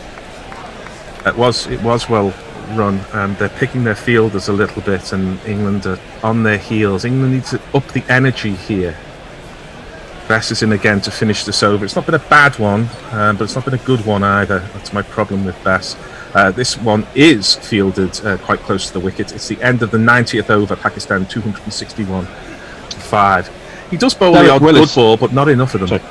Derek Willis says, at what point does Joe Root ask Ben Stokes if he can bowl a few? I'm not sure what the status is of Stokes. We saw some pictures of him bowling something in the nets before the game. If he could bowl, he'd have bowled by now, I think. Conor McAnally says, I'm not a big fan of Leach, but you wonder what he has to do to play, considering a lot of the Pakistani lineup are dodgy against left-arm spin. Are they? That's not a point I was aware of. Andrew Veer says, can penalty points be measured by session? If so, how many has Root just cost us in the league? Well, they can't. And anyway, his absurd, how many ever it was when him and Bess bowled straight after lunch would have mitigated that. John Howell says, missed some coverage while in a meeting. Are they still using the old ball, or is Bess in on early with a new one? Well, it's the latter. It is a new ball. So took the first opportunity, I think. Are helped by the bouncier new ball. Wokes is in tight line to Shan Masood, who is beautifully compact when the ball's on his stumps, and he just plays that into the leg side, and there is no run. I do agree with you, Gary, that I think Jack Leach is a better attacking spin bowler, particularly on helpful pitches, because he lands almost every single ball in the same place, a little bit like Monty Panesar.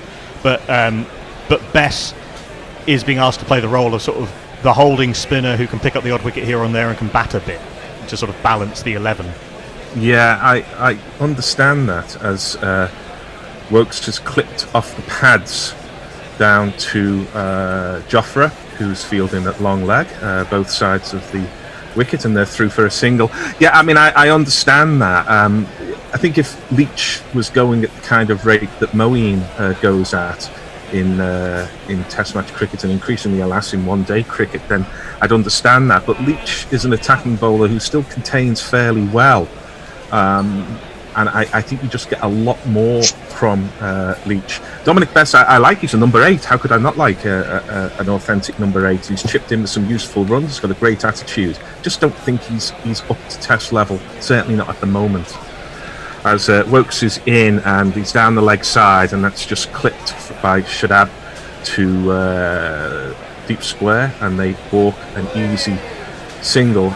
England have got to get Joffre on here, because if they haven't got Ben Stokes to rough them up and give them something else to think about, then Joffre's got to come on and bowl short or wide. Joe Root hasn't turned to him. I don't know, because this is very, very easy. Yeah, I was. Pakistan at the moment. When I said that, I was surprised Best came on. That's what I was thinking. Yeah. I mean, maybe he's thinking that Bess is going to come on and turn a few past the bat, and he has turned a few past the bat, but doesn't really turn enough, I don't think, past the bat. It's a second day pitch though, so fair enough. This goes through to Butler, and there is no run, because make no bones about it, if there's another sort of hour of this from Pakistan, they will absolutely be in the box seats. They're pretty much, I'd suggest, a little bit ahead in the game now. But if these two are still together with another 60 or 70 runs added, Pakistan will be looking to advance the score in the evening session very strongly. Yeah, indeed, and then get a bowl at England tonight.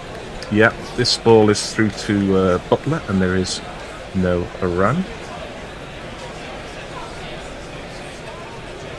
So picking Shadab so far appears to have been a smart move. He's in as much for his bowling as his batting. I felt it was a little strange to pick two leg spinners. One wonders what Shadab is going to offer that Yazir Shah doesn't offer.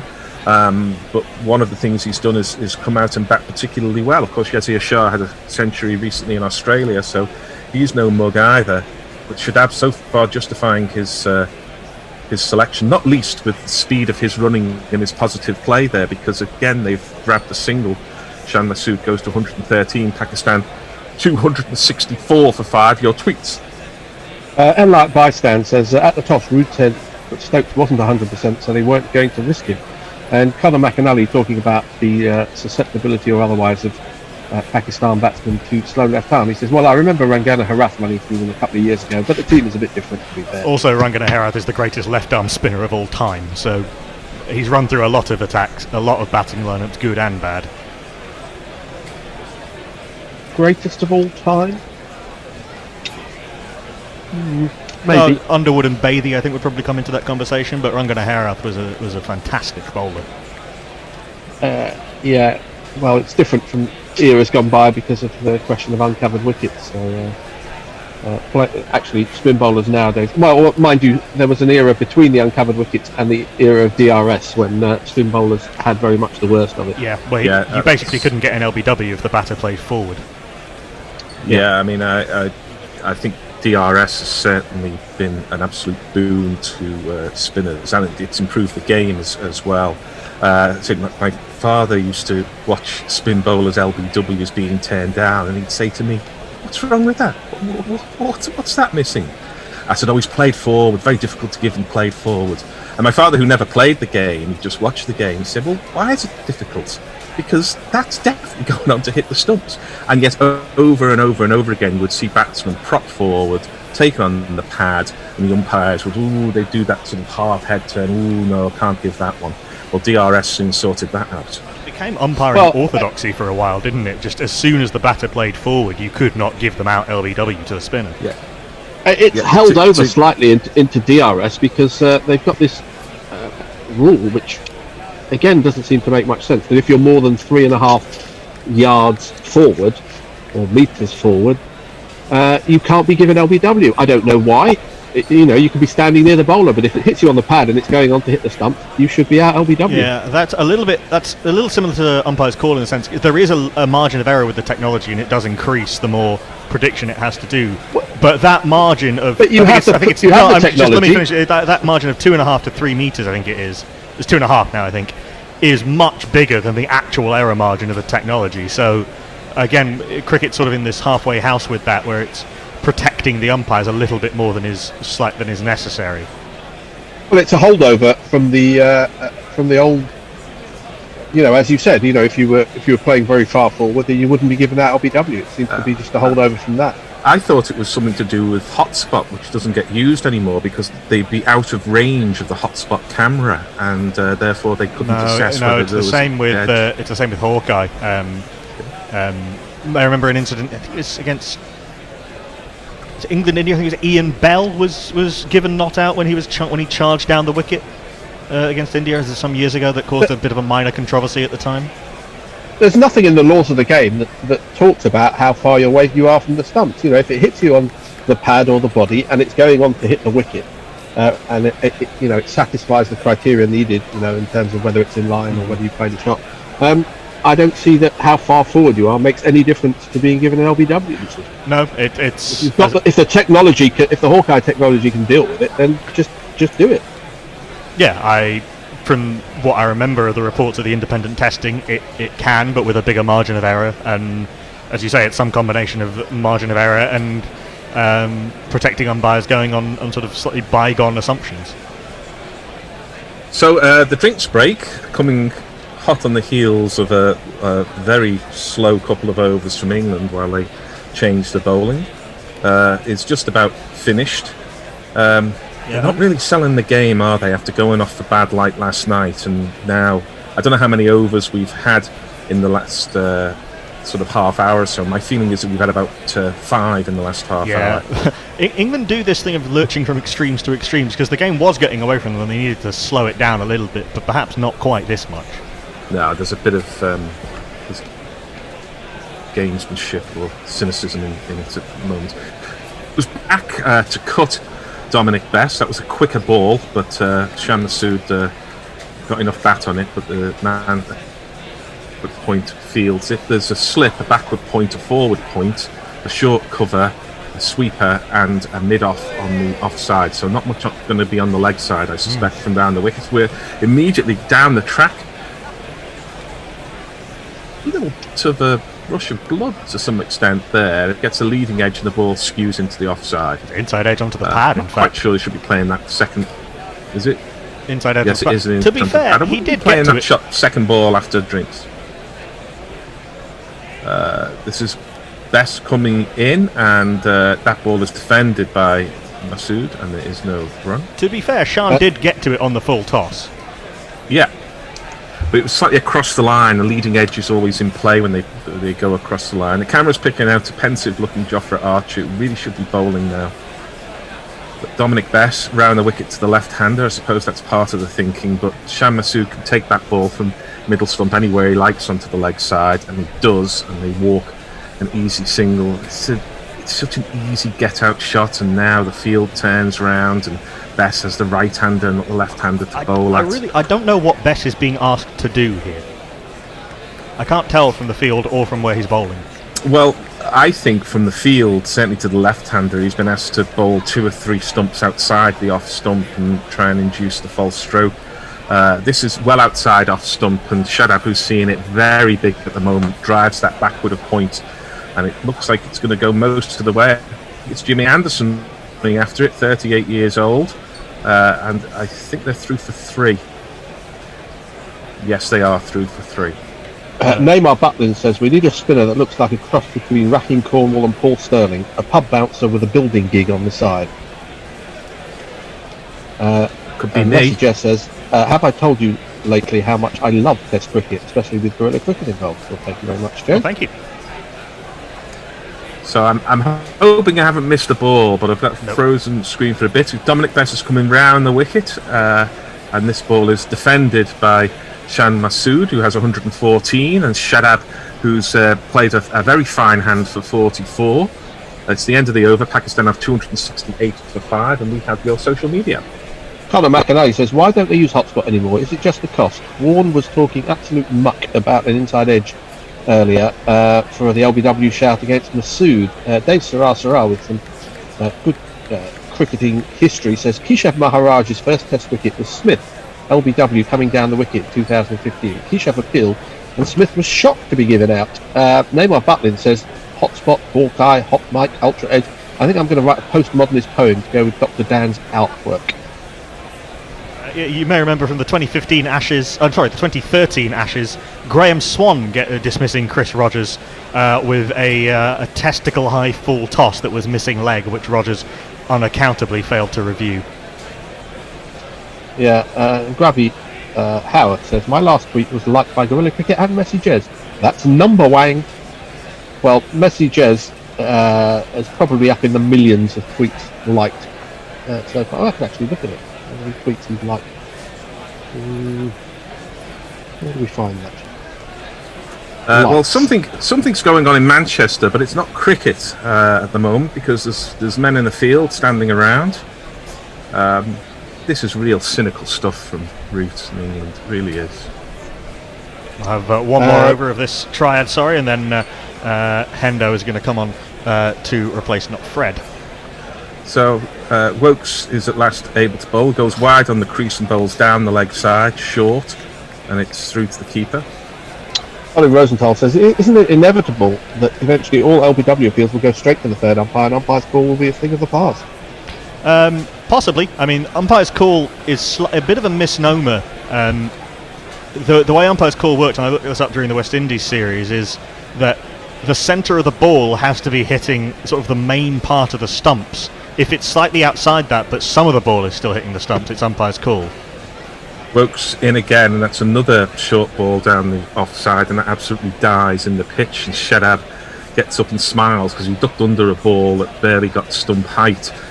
This wicket it's completely different to how it played this morning. It really is. I think it's also... He ducks under that, and it got more than stump height, but not much more, and then it bounced well in front of Josh Butler. Yeah, he had to duck and then move his head down again to make sure he didn't get clonked on the top of the head. I also think it might be different from end to end. Wokes is bowling from the Anderson end. Archer was getting good bounce at the Statham end. Yeah, periscope back there, though, it's always dangerous. And Shadab plays an extraordinary stroke there because it's short again from a Neil Wagnerish Wokes, and he sort of backed away and attempted to flay the ball over point and missed it. I'm not really sure he should drive volley. Yeah, he was going to play a drive volley down the line. Yeah, it's Agassi returning serve as he did so well at Wimbledon for so many years. It's returning a topspin kick serve. Shadab just needs to play sensibly here, take the one on offer, and wait for the poor ball. There's no slips, and there's a gully and a backward point and a forward short leg, so it's extraordinary field, and Wokes is short again outside leg stump. Shadab's batted well, but he is an all-rounder and a number 7. You know, these are helpful bowling conditions. England have 4 seamers. Why do they feel the need to be doing this crazy stuff? Just try and get the man out. I could understand it a little bit more, although I do find it a little bit predictable with Archer. But why are you asking Chris Wokes to be Neil Wagner? It's very strange, and even Archer should be bowling the odd bouncer to push them back. It's another bouncer from Chris Wokes, and maybe England will say, well, we've got the 5 dot balls we wanted. But Shadab is having a bit of a laugh now. He must be thinking, God, these guys must think I'm Yunus Khan and Mohammed Yusuf all rolled into one if they're bowling like this to me. Yunus Khan will be noting this down. He's been making notes on every single delivery, the Pakistan batting coach. Yeah, he certainly knew how to bat with Yunus Khan. Looks younger now than when he played. I think a little bit of hair dye might be helping that. As Chris Wokes, a man very full of hair himself, comes in to bowl, and it's a horrible short ball outside leg stump, and that in one sense was a maiden from Wokes, in another sense it was an absolute waste of time for everyone involved. 93 overs gone, Pakistan 268 for 5, Shan Masood 114, Shadab 44, and a new set of gorillas for you. Well, newish set of gorillas, because it's you and me, and Hendo will be joining us. In fact, has just joined us. And Gary, you're taking over tweets. Hendo, have you been able to work out what England have been trying to do since lunch? Because I haven't. Absolutely no idea. I was thinking about 15 or 20 minutes ago, this is exactly the time when England would like Ben Stokes to do his enforcer role. But in the absence of Ben Stokes, why on earth has Jofra Archer not been asked to stick a few up the nostrils? I just don't understand. Well, we're just understanding As you say, Chris Wokes, one of our best swing bowlers, is bowling deliberate short nonsense with no slips, no gullies, no short fielders whatsoever. I mean, Pakistan are 268 for 5. They're not 580 for 1. What is going on? It's absolutely incomprehensible. Yeah, England have bowled more bad balls in the sort of post-lunch sessions than they did in the entire West Indies series.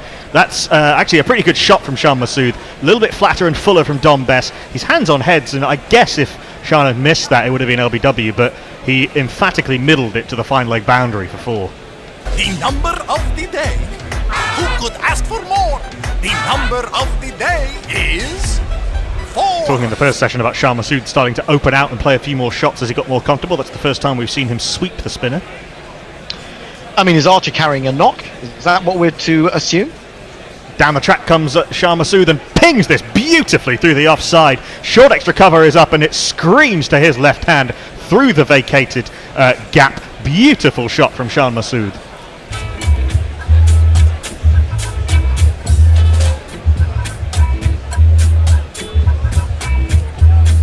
What fantastic placement between mid-off and short extra cover. Yeah, I just think that Pakistan are gaining confidence with every move that England make at the moment. I mean, Shan Masood has been there for 280 balls and has been quiet a lot of the time, picking up singles and twos here and there. Now right on the attack on 122. In comes Bess short, and that's cut out to the deep point. They'll come through for a single. And it started with that 5-over period of Bess and Root. If they were trying to bowl dry, it didn't work. 27 runs came off it, and you were saying that just gives Pakistan more confidence, and they've now brought up the 100 partnership for the 6th wicket. And take nothing away from Shan Masood and Shadab Khan, this has been a really good partnership by these two. Shan very solid and now opening out, and Shadab scampering off almost every other delivery. 44 he's contributed to the partnership. He's on strike now to Dom Bess and defends this to Rory Burns at mid-wicket, a rare dot ball. But they batted beautifully, but England have really played into their hands. It is extraordinary. I don't really know what to make of it at all. Shadab has batted really well, 44. He's, been a foil, really, hasn't he, in his approach to Shan Masood. Yes, indeed. He's got a very good record in these isles. Forward comes Shadab, blocked into the offside. There is no run. So 55 and 4 not out in Malahide, and then 56. 52 at Lords, and then 56 and 4 at Leeds, and he's now 39 not out. So 44 not out. So. He's done very well in his few tests in the UK and Ireland. Last ball of the over from Dom Bess, faster and flatter. Shadab turns it to Ollie Pope at square leg. There is no run. Pakistan 277 for 5. If Jofra Archer is injured, he's on the field, so your guess is as good as mine. Gary tweets. No, well, it's actually me doing the tweets because Gary was having a problem with the tweets earlier. Perko says, surely Bess has been instructed not to produce any more chances that might just serve to embarrass and demoralise Joss Buttler and Ed Smith even more. Armchair Cricket Podcast like us says, Wokes an enforcer, not Archer or Broad. I don't even think Broad is an enforcer as such. Hendo is angry, says Josie Oki. And, well, I wouldn't say angry, I'm just mystified. And, of course, mystification can ultimately result in anger, and I wouldn't say I won't be angry a little bit further down the line. I'm getting that way, but it's really weird. Sadly, says Derek Willis, there's no James Vince medium pace to turn to. No, indeed. I mean, who else can bowl it? Dom Sibley bowls some filthy slow stuff, but I really don't understand why Jofra Archer isn't bowling in tandem with Chris Wokes.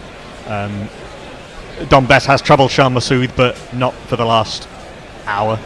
As Wokes is in outside off stump, and that's a lovely shot by Shan Masood. The first authentic cover drive he's really played. Even then, he doesn't really try and hit it too hard, just leans into the shot and strokes it out to the cover boundary. They should come through for 3. They do. Shan to 126. Shadab on 44. Will be on strike. I'm gonna leave you guys because my picture is just freezing and jumping, so I apologise for that. Okay, well, I'm sure that Nakul and me can handle it up until tea. Unless there's anyone out there. Well, I mean, it is quite a long session, to be fair. They're going to 3:55, remember? Oh, they are, aren't they? I forgot about that. Should we call someone in? Yeah, call Fred back, call the Bear, Dave, I think, is gone for the day. Jono's out doing something else. Fred Titmus has come back. There you go. What a lineup it is now. Chris Wokes bowling to Shadab Khan within one hit of a fourth Test 50 up to the crease now. Wokes and bowls short, and Shadab pulls hard down to Archer at long leg. They come through for a single. The leg side field is set for a bit of Wokesy line, but Wokes is not used to bowling bouncers, and it shows. Hello, everybody. What have I missed the last 6 minutes? Much of the same, really. You're just taking away from the strength that Chris Wokes has. He looks very uncomfortable trying to bowl these short deliveries to Shadab Khan. He can't get the swing from leg stump that he wants to get, and therefore it ends up going down the leg side. It's horrible. What'll he do with this to Shah Massoud? The ball's on a length, but wrong line, and Shan rather can turn this off the hips straight to Ollie Pope at square leg rather, and there is no run. And this ball's only in its 15th over. Yeah, that's what's so extraordinary. Why isn't Archer being used? I mean, goodness, surely a half-fit Ben Stokes would be better than this. Archer looks just as confused as to why he's not bowling as everybody else, really. Did he upset someone at lunch? Cameras have picked him up 2 or 3 times now. Did he shoot back to Brighton during the interval? On a jetpack, possibly. Outside off stump, and Shan leaves alone through to the keeper. There is no run. He and Shadab are perfectly happy. They are indeed. Messi Jez says, so despite being Australian, I actually like Joe Root. Well, you should like Joe Root. He's a very likeable character. But when the team's back is to the wall, my sense is that he just doesn't have the determination and drive that needs to be transmitted to the whole team. Yeah, I mean, I think you would be a bit more scared if you had Ben Stokes roaring in your ear. And Conor McNally says the Wokes enforcer strategy particularly infuriating, considering he terrorises Pakistan by pitching the ball up. He's terrorised everyone in England by pitching the ball up. He does pitch the ball up on that occasion, but that's a fluent stroke by Shah Massoud, well fielded by Pope, who's at square leg, but almost in front of square enough to be called mid-wicket, and there is no run. I'm guessing perhaps that Muhammad Usama, who's been in touch, is a Pakistan fan, but he's giving us reason to think perhaps he's being a little bit down on his own side, or maybe we are exaggerating what's going on. He says, Joe Root, all you need, some good bouncers, bit of Archer, discipline Chris Wokes at the other end for a while, and this will be over soon. But will it? After this, you got Yasir Shah, who can certainly bat. Mohammad Abbas, who's a good blocker. Last ball of the over, Wokes has finally decided that he's going to go back to what he knows and pitches the ball up. But Shah Massoud rides the bounce out to that short catching point, and there is no run. Pakistan 281 for 5 after 95 overs. Lee, the Wicked Witch, says, you've got them by the balls, now start squeezing and hope they don't like it as much as the guy who lost his SM Dungeon bonus card in my house's hallway. Blimey. Know about that, that's all a bit extraordinary, isn't it? Brian Barris says, we need someone to read tweets. He says, me, pick me. Yeah, but you're a little way away, aren't you, over in America, is it not? I believe. Surely all Australians like a good route, says Perko, and not Fred, who's alongside me in a virtual sense, says to Messi Jez, you're English. He is. He's a man of Devon, is he not? Originally, I think he thinks. I don't like the way these people become Australian just as they go to Australia. For 40 years. Yeah, 40 years. I think you need a century at least before you can be assimilated into that new kind of Australian culture. Seeing some analysis on screen of Dominic Bess not able to get the dip and the bounce that some other spinners are getting, particularly Nathan Lyon. That's it's an okay delivery, but a really poor shot from Shadab Khan, who completely falls off the attempted cut shot as he attempts to smash it through backward point, and almost gives an edge to Butler and almost chops onto his stumps. In the end, does neither. There is no run. Bess in again, 2 straight, and Shadab turns this into the leg side. There is no run. Shadab Khan just looking a little bit antsy against Dom Bess. But if Bess gets him out, really one suspect that it'll be Shadab getting himself out rather than anything Bess is doing, as much as he's a redoubtable cricketer. Down the track comes Shadab Khan, and he's sent this high up in the air. He has got himself out, surely. Simple catch for the captain, Joe Root, at mid-on, and Shadab Khan has given it away. A very good innings, 45 off 75, but he lost patience against Dominic Bess, hit that straight up into the air, and it was a very, very simple catch.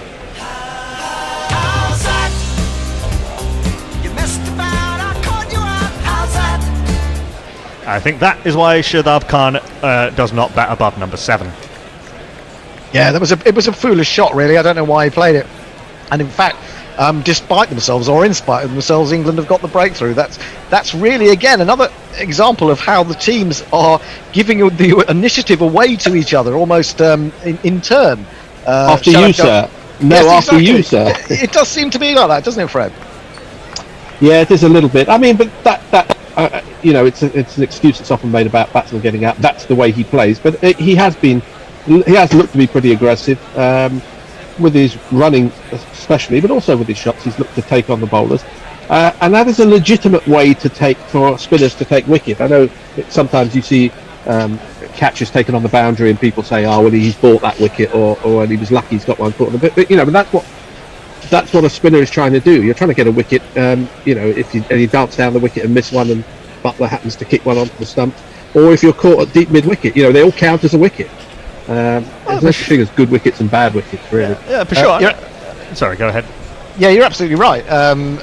You take on the challenge, don't you, if you want to try and go over the top, and that's what he was trying to do there, and he didn't manage it. Out to the crease, though, one leg spinner is replaced by another. Yes, indeed.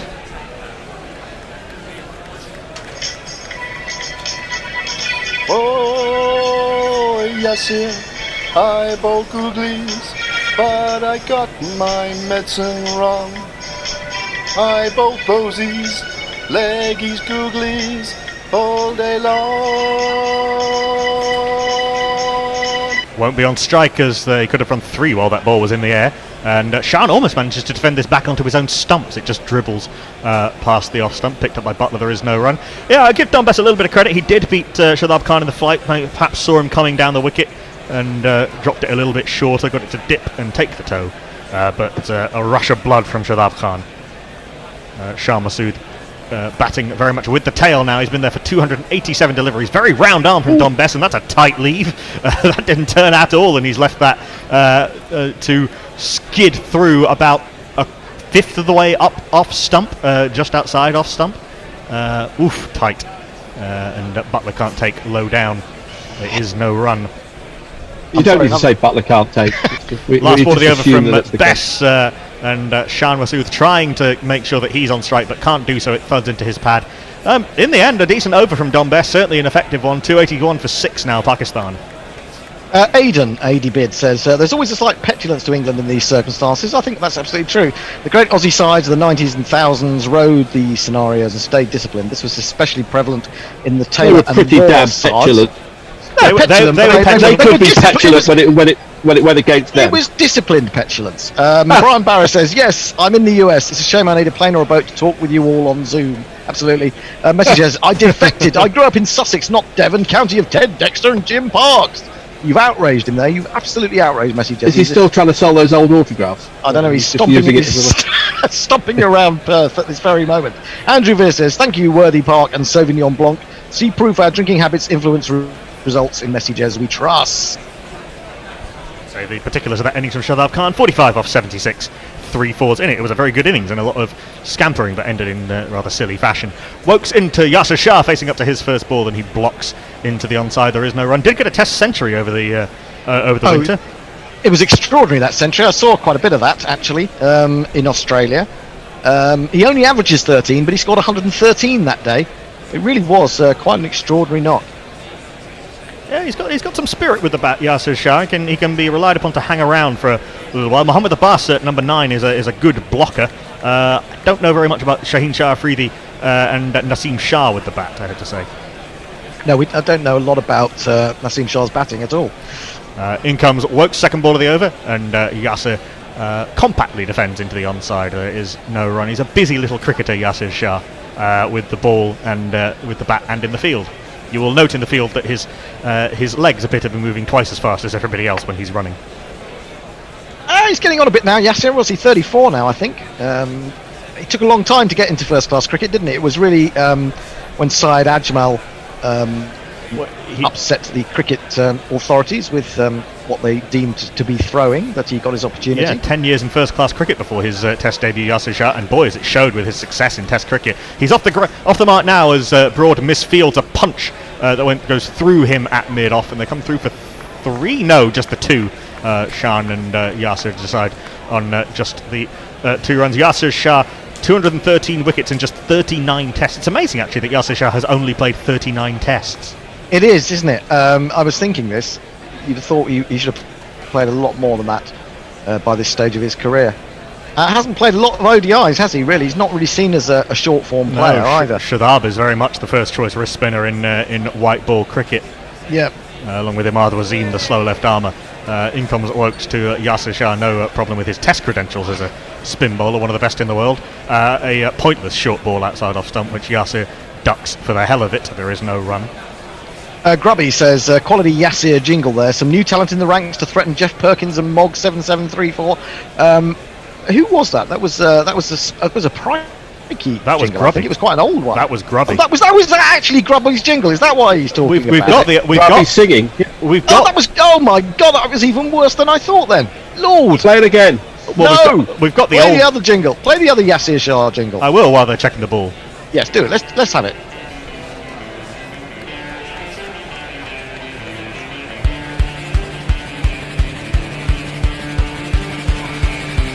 Oh, a pet. Here comes a leg spinner. He's got a googly to admire. Fucking hell, it's Yasir Shah. Saoirse Ronan outside off stump, and Yasir plays the Kevin Peterson wipe leave outside off stump. Not very good from Chris Wokes. Hasn't really made Yasir play enough in this over. There is no run. I think we should say a happy birthdays to a gorilla today. It's happy birthday to Martin White, who is occasionally of this parish. So I hope he's having a good day. I pointed out to him on Facebook that he shares his birthday with Barbara Windsor, and he was very excited to learn that. James Bracey, the Gloucestershireman, is on as a sub-fielder for whom I know not. Back of a length, and Yasir guides this very nicely down towards the third man boundary. A fantastic bit of fielding by the man racing back towards the boundary. I'm not sure who that is. Might have been Dom Sibley, Rory Burns. No, it's Ollie Pope rescuing that, and Rory Burns flings the ball back in. Was that 3 to Yasir Shah? I think it was 3 runs to Yasir. He's on 5. Shah Massoud is unbeatable on 126, and Pakistan are 286 for 6. Do we have any details on the last Pakistan opener to carry his bat? That would be an interesting stat. Because Shan Massoud is threatening to do that. Yes, indeed, he's in there with the number 8. They're putting the pads on somebody. I think that's Bracey himself going in under the lid. There's a wicketkeeper normally, James Bracey. And Dan Lawrence is also on the field. So who's off? Has just Butler got off because it looked like he was putting wicket-keeping pads on there. Ollie Pope, I think it was, wasn't it? Thank heaven. Butler did take one on the edge of the fingers earlier. Stuart Broad. Broad and Anderson are off. Broad and Anderson are off. This is extraordinary. They don't look very happy, do they? They're standing together outside the That's England more dressing test room. wickets off the pitch. than ever before in history. I have found the last Pakistan player, in fact, to carry their bat. I guess must be an opener. It was in go on. 2009 against New Zealand at Napier Park, the McLean Park in Napier, and it was Imran Farhat. Okay. Bess into Yasir, who prods forward and has absolutely no idea where that ball has gone. He was looking towards square leg. It bounced off his pad to point. There is no run.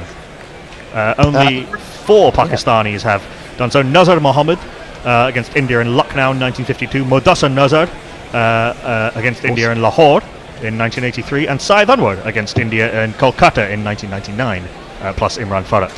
Outside off stump, and Yasir defends with an open face to gully or short third man. There is no run.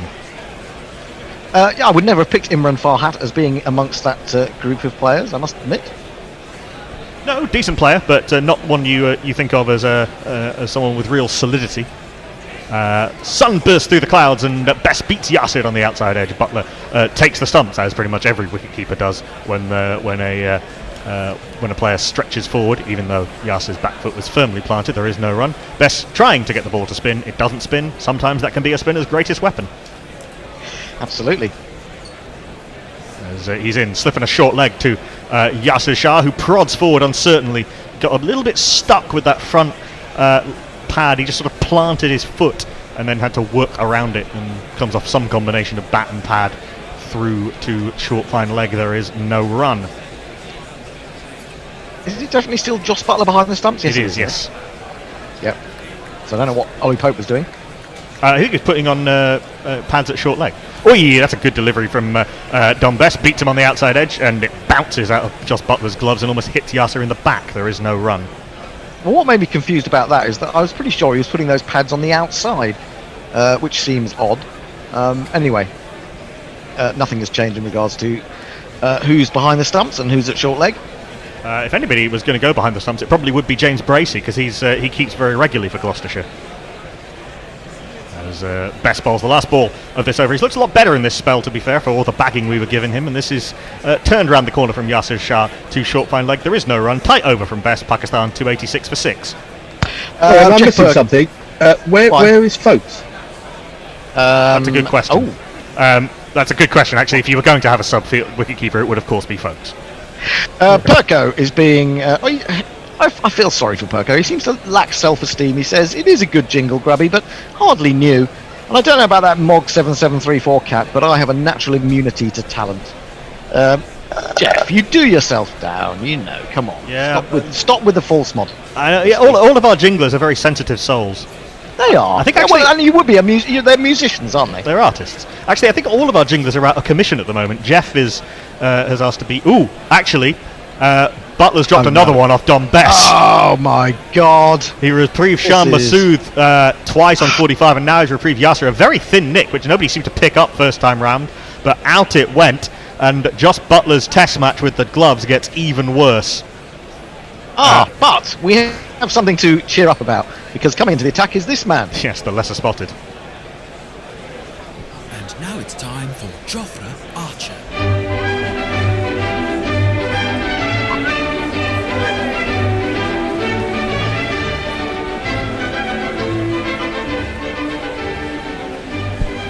Replacing Wokes at the James Anderson end. He's in round the wicket. 2 slips and a gully. Backward point, short catching point, and mid off to Shan Masood as Archer's in. Back of a length, and Shan's in behind this one nicely and blocks back to the bowler. There is no run. 290 balls he's faced Shan Masood. This was by some distance the most regulation of the chances that has gone down. That just went straight into the gloves. And out again, a very thin nick. Didn't really affect the line of the ball, and he's just closed the gloves on it too early, and out it squeezed. Nowhere to hide when you're a wicketkeeper who is not keeping well. Back of a length, and Shan blocks this into the onside, and there is no run. I think he could get on the phone to Graham Swan in the tea interval and ask, is it legitimate to retire, at tea time during a test match? Who, Joss? Yeah. Yeah, I think it would be best for everyone, wouldn't it? Actually, I'm quite looking forward to Butler batting against the Pakistan spinners in this game. It could be an interesting battle. It could. As Archer's in fullish and tight to off stump, Shan Masood defends up to mid on. There is no run. He's played well against combined spin attacks before. Remember those 2 very good 50s in Sri Lanka, composed in completely different ways on turning pitches. One lots of sweeps and one coming down the track. It's very proactive against the spinners, unlike some who just seem to stand and prod. I'm calling it now. His second test century in the 4th innings of this game. As England lose by 150 runs. As Archer's in 4th ball of the over. A little hint of movement away from Shan Masood, but he covers it nicely and blocks back to the bowler. There is no run. Yeah, I'm just looking around various other websites to see what colleagues in other parts of the media have made of what England have been up to this afternoon. I just found one comment on a competitor's website which said something on the side. This is simply dross from England. All subpar nonsense cricket. It's been pretty drossful, I'll be honest. Short ball down the leg side from Archer, and Shan Masood contemptuously watches it go by to Butler, and there is no run. I mean, what do we put down? The disinclination of Joe Root to bring Jofra Archer into the attack until what, half an hour before tea, and that's an extended tea, that is, or extended in terms of when it's being taken. It was almost as if are they trying to wind him up or something? Well, you do need to keep one of your quick bowlers come to fresh. This after this ball, last ball of the over, and Archer is in outside off stump and blocked by Shan into the offside. There is no run. 286 for 6. Root goes through this period where he forgets a bowler exists for a session. He does seem to, doesn't he? It's odd. I mean, I don't buy that about keeping one of your fast bowlers fresh. Okay, he's bowled 17 or he bowled 16 overs before he started this this particular spell, and we don't want to overuse him. But after 8 overs of the new ball, we were crying out for someone to put it up the nostrils. If it can't be Ben Stokes because he can't bowl, then it had to be Jofra Archer. It's absolutely, as I said before, incomprehensible. The thing is that Archer he can do a lot. He can bowl those bounces, but he can also get lift from a length, and he can move the ball in the air and off the pitch. He's a really good bowler, and I don't really understand what the thinking was in Best bowling this really long spell. I don't think we're into the situation where the fast bowlers rotating around a spinner is the way to go at this stage. I don't think that's the case, as Yasir turns Best his first ball of his 18th over, the 100th of the innings, to short fine leg. There is no run. Yes, well, it's mystifying. That's all I can say. Pakistan won't care as forward comes Yasir Shah and blocks to short leg. There is no run, and absolute credit to Pakistan, Shah Masood and Shadab Khan for taking full advantage of England dropping the intensity a little. Yeah, absolutely. You can't knock and them dropping the catches. Well, that too. Well, that too. Shah is 126 for 2. Hey, it's you're going to get dropped sometimes. A lot of the time, there aren't be very many hundreds where a player's not given a chance. As Yasir's defending this one, which skids through on the bounce to short leg, and there is no run. That you've got to make the best of them. And also, I always say that every wicketkeeper in history drops chances. You know, it's a difficult job, but the best ones drop fewest. As Yasir sort of attempts to force Best down the ground, but the bat turns in his hands, a little bit of bottom hand coming into it, and Best can field off his own bowling. There is no run. And certainly good wicketkeepers don't tend to drop. You will have bad days, but when they come in a run like this, it just gets magnified, and your confidence drains as a fielder wherever you are, particularly as a keeper. As Yasir plays what looks like a very good forward defensive into the offside, until you realise that the ball's come off the inside edge and dropped at his feet. There is no run. It is almost as if Jos Buttler does want to be put out of his misery. Maybe he's not enjoying it. Maybe he's not enjoying it at all. I don't know.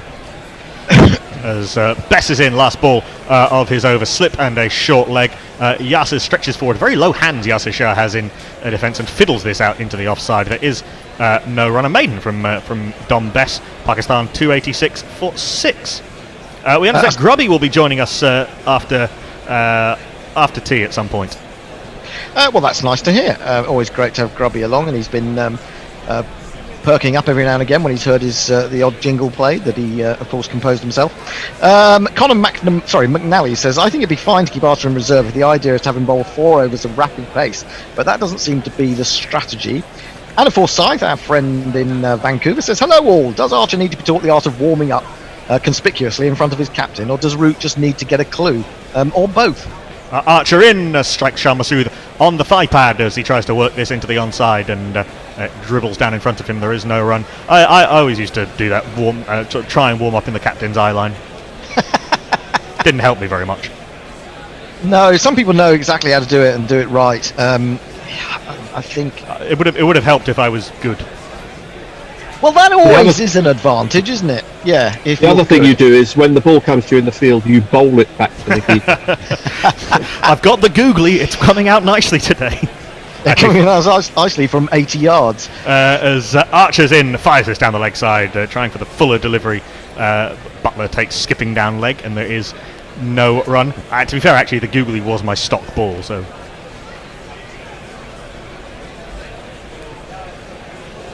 Learnt it from a book like Keith Andrew, I think, who was a county bookkeeper. He wrote a book called The Skills of Cricket, and it had lots of the bit for leg spin was still photos of Abdul Qadir's grip and run up. It's going to be the skills of cricket that you have no hope of reproducing, is what his full title is. As Archer's in, third ball of the over, a good tight delivery to off stump. Shan on the back foot and blocked back to him. There is no run. If they can isolate Shan against Archer and Bess against Yasir for a little while and stop the strike rotating, that's at least something for England. Indeed. Leo Wicked Witch says, come on Ed, select the Taunton Tendulkar already. I'll keep dropping every other spinner, I can promise you that. That's Jos Buttler, alleged quote from him. But there you are. Into the 101st over of the innings. Short ball doesn't quite get up, and Shan Masood plays this very well. He's seeing it well. He reads the length very early and pulls it in front of square. Sign of a shot played well. Ollie Pope comes around from deep backward square to field. They come through for 2. This pitch isn't quick enough for the short ball bumper theory. Yes, in a sense, but I think if anyone's going to be able to do it, it's going to be Archer. It's going to be Stokes if he's fit. It's certainly not going to be Chris Wokes. I don't even think it's going to be Stuart Broad either. No, don't have that raw pace. Broad has been so effective. Short ball, and Shan pulls this again, more of a swivel pull, no follow through. Goes through to deep backward square, and they come through for a single. Yasir facing up to 1 ball of Jofra Archer. Shan might be trying to farm the strike. That's his triple Cowan ton, his triple dentary. 300 balls faced by Shan Masood. Well played. If Archer's looking to pepper Yasir Shah, I mean, Yasir's quite short, so he's certainly going to be able to give him a few rib ticklers. Yeah, it might work better to Shaheen Shah Afridi, actually, who's very tall, 6'5". It can be easier playing the short ball sometimes when you are shorter. Well, shorter batsmen are used to shorter balls because more balls are short. This is outside off stump. That's a good delivery from Archer, which Yasir is a little bit late on. Plays it down, though, so the edge goes down, and well fielded by Rory Burns at Gully. There is no run. Pakistan 289 for 6. Bess is going to continue because Josh Butler's been handed his helmet. Yep, we're just having a look at the missed chances, I'm afraid, just to make the embarrassment of Josh Butler even worse. I mean, the stumping, I know it bounced quite high, but I think a top-class wicketkeeper would have, 9 times out of 10, would have had it, especially when he'd come so far down. He even had time for it to come off the shoulder and then stump him from there. Yeah, indeed. I mean, it did bounce quite a lot, it's true. And the first 2 were not easy, but they're chances you would expect to take as a test wicketkeeper. The third was easier, and it's often the way that the drops get easier and easier when someone is having a really bad time of it. Bruce French, the wicket-keeping coach. We're getting a close-up of Bruce French, aren't we, the England wicket-keeping coach. He's got his work cut out. Yeah, just rebuilding Butler's confidence as a keeper for the time he is in the team. There's no point willing him to fail while he is in the team, as Bess manages to. I don't know if he was trying to get Shan Masood off strike with a hit me ball out to the deep point fielder, but that's exactly what he did. Shan moves to 130. I did notice one thing about Josh Butler last night. After he'd missed that stumping, when they did finally go off for bad light in a terminal sense, he seemed to get off the pitch really quickly, as if he wanted to go up to the dressing room, get in the corner and have a little quiet cry to himself. Sometimes it's the only thing left to do, as Bess is in, slipping a short leg to Yasir Shah, who's squared up by this one, trying to punch it to mid-on. It didn't turn as much as he was expecting, and off the shoulder of the bat it squirts wide of slip, and there is no run. I know Gary was having a go at Bess. I think he's bowling well. He's bowled well in this spell. He was asked to do some odd things, but he's causing difficulty for the batsman. Yeah, I mean, now that he's settled into a consistent line and length, and Root seems to know what plan he wants best to bowl to, he's actually bowling quite well. He is a tidy off-spinner, certainly, and can get the odd one to rip. This is too full, and Yasir blocks back to the bowler. There is no run. I was going to say, he's a guy with potential. I mean, he's by no means the finished article. He's a long way to go, but, sometimes with spinners, you've got to accept that you're there for the long haul. As Bess is in, a little forward press from Yasir, but then he seems to get a bit stuck. He plays this better, though, forward and into the leg side it goes, fielded by Pope at short leg. There is no run. And Bess has not had much experience of being a first-choice spinner who bowls a lot of overs, which is partly, I think, why he's looking at a move at the end of this season. Fifth ball of the over, very flat outside off stump, trying to get Yasir cutting. Yasir sort of punches it to point, and there is no run. I think Warwickshire are interested in Don Bess's services. Of course, he played for Yorkshire on loan at the end of last year. It was the beginning of last year, wasn't it, at Yorkshire? He went up there early on in the season, then came back to Somerset, as far as I remember. Oh, that's right, yes. Yeah, he played in the Championship decider. This is a decent delivery on off stump. A little bit of drift, but Yasir is comfortably forward and blocks back to the bowler. There is no run. And Pakistan end of the 102nd over, 290 for 6. Broad is back on the field. Well, that is good to know. We got a few tweets as well. I'm sorry I've been losing track of that while I've been wittering away in ridiculous fashion. Let me just come up to date with... I'm still going through where Messi Jez was talking about drinking. Let me see. The Pakistan players' names sound incredible when Nakul M. Pandi says them. Says Noona 82. So there we go. There's a fan for Nakul. Thank you. Come on, Ed. Select the. We've done that one. I'll move on. Messages, things you expect to hear on Guerrilla Cricket. Number 236. Joss Butler's test match behind the stumps gets even worse. Well, as Archer's in, and Shah Massoud turns this nicely from just back of a length outside of stump, bounces off the practice wicket. Quite alarmingly. I think it would be tricky fielding in there, but the man was back on the square leg boundary. They come through for a single. Yasir will have 5 balls. He hopes that Yasir Shah. Even if Butler, scores a century in each innings in this Test match and wins the game for England, then you would say, well, yes, you have to keep him in as a batsman. Yes, but we still need, to get a better keeper. It is true. Most of his success in 2018 came as a specialist batter, batting 5 or 6. Wasn't huge success. He did well. He averaged just under 40. That's a very good straight delivery from Jofra Archer, and finally a wicket has fallen. We believe the signal was a little bit late and the celebration rather reluctant from Jofra Archer, but it looks as though Yasir Shah has just been pinned on the crease. Pakistan have 2 reviews left, but this looks pretty straight. The timer ticks away. Shah Massoud tells Yasir Shah, sorry mate, you're gone for 5. Jofra Archer has a 2nd wicket.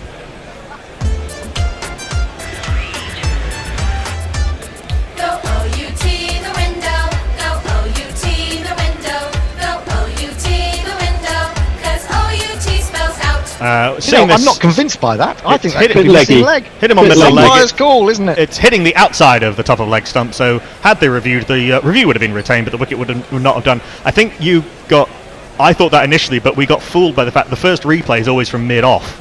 So once you saw it in line, it looked a lot straighter. Yeah, good, fullish straight delivery from Jofra Archer to the lower order batter. Yasir Shah has stuck around for a little while. 5 he made off 25 balls. Pakistan 291 for 7. And this is where we're going to get the England fans, as represented shortly by Hendo, instead of being delighted that England have got a wicket, saying, "Why I told you that Archer should have been on earlier. He should have been bowling 45 minutes ago." Well, I'm not going to say that. What I am going to say is that I'm not going to say it, Fred, because you are misinterpreting me and you are misrepresenting me, and I will have my day in court. But what I would say is that there was very little celebration there from Jofra Archer at all. He looked mightily pissed off, in fact. So maybe it's him who thinks he should have been bowling 45 minutes ago, and maybe Yasir Shah's not the wicket that he really values. He just didn't look particularly bothered. He was all right. I've got a wicket, but so what? There was a sense of finally. About that celebration for sure. Anyway, this brings this blocker, who we will see performing absolute artistry with the Duke ball later.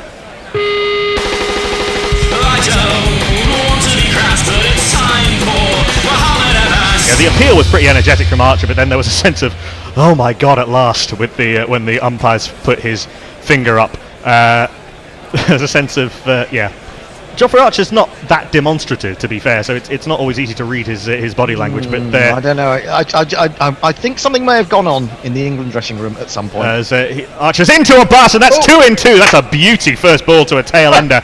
Just a little bit of movement outside of stump. Archer's smiling now. A bus poked at it, straight to slip, and Jofra Archer is on a hat trick.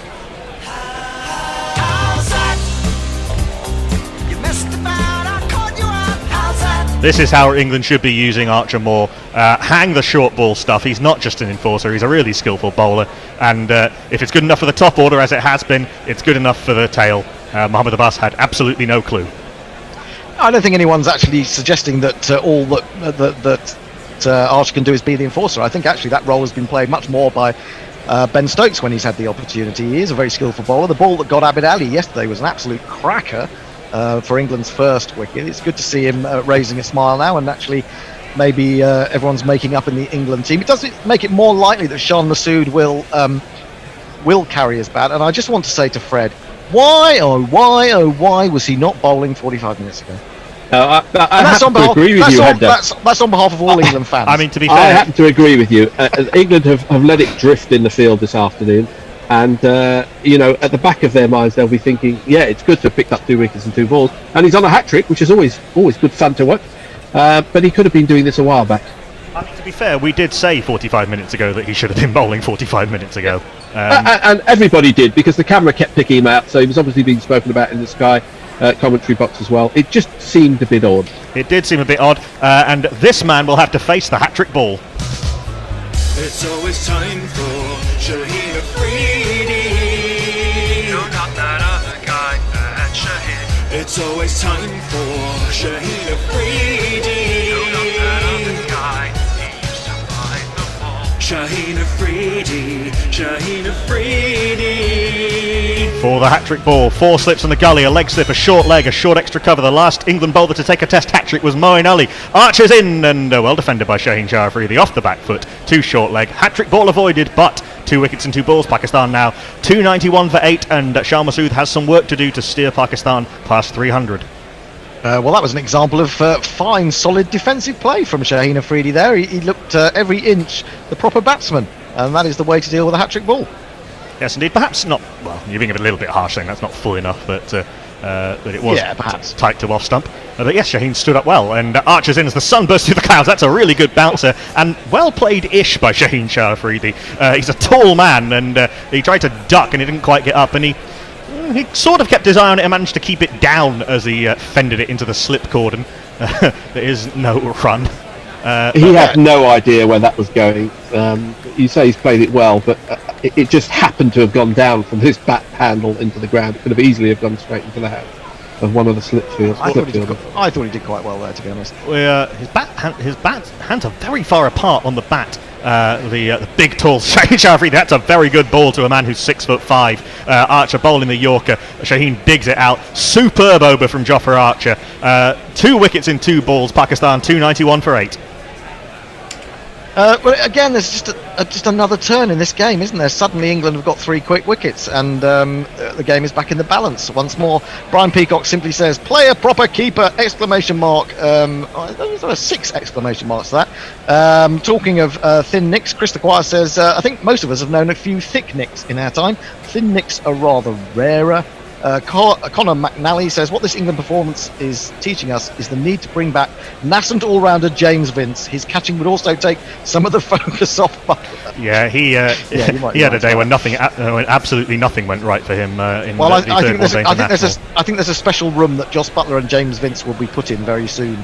Where they will be forced to watch their mistakes over and over again. Well, if James Vince gets dropped from the one-day squad, there's a hole for Buttler there. Shah Masood has decided, right, I'm batting with the tail, I'm going to take on the spinner, and he's come down the track and Misbah-like slammed this with the slog sweep over the mid-wicket for 6.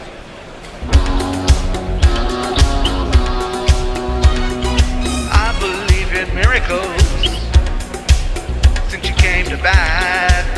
You 60 thing. I believe in miracles since you came out to bat. You 60 thing. Lovely pick-up slog by Shah Masood, who is actually quite a decent T20 batter, mostly against the fast bowlers in the power play, but he does have some shots and some power.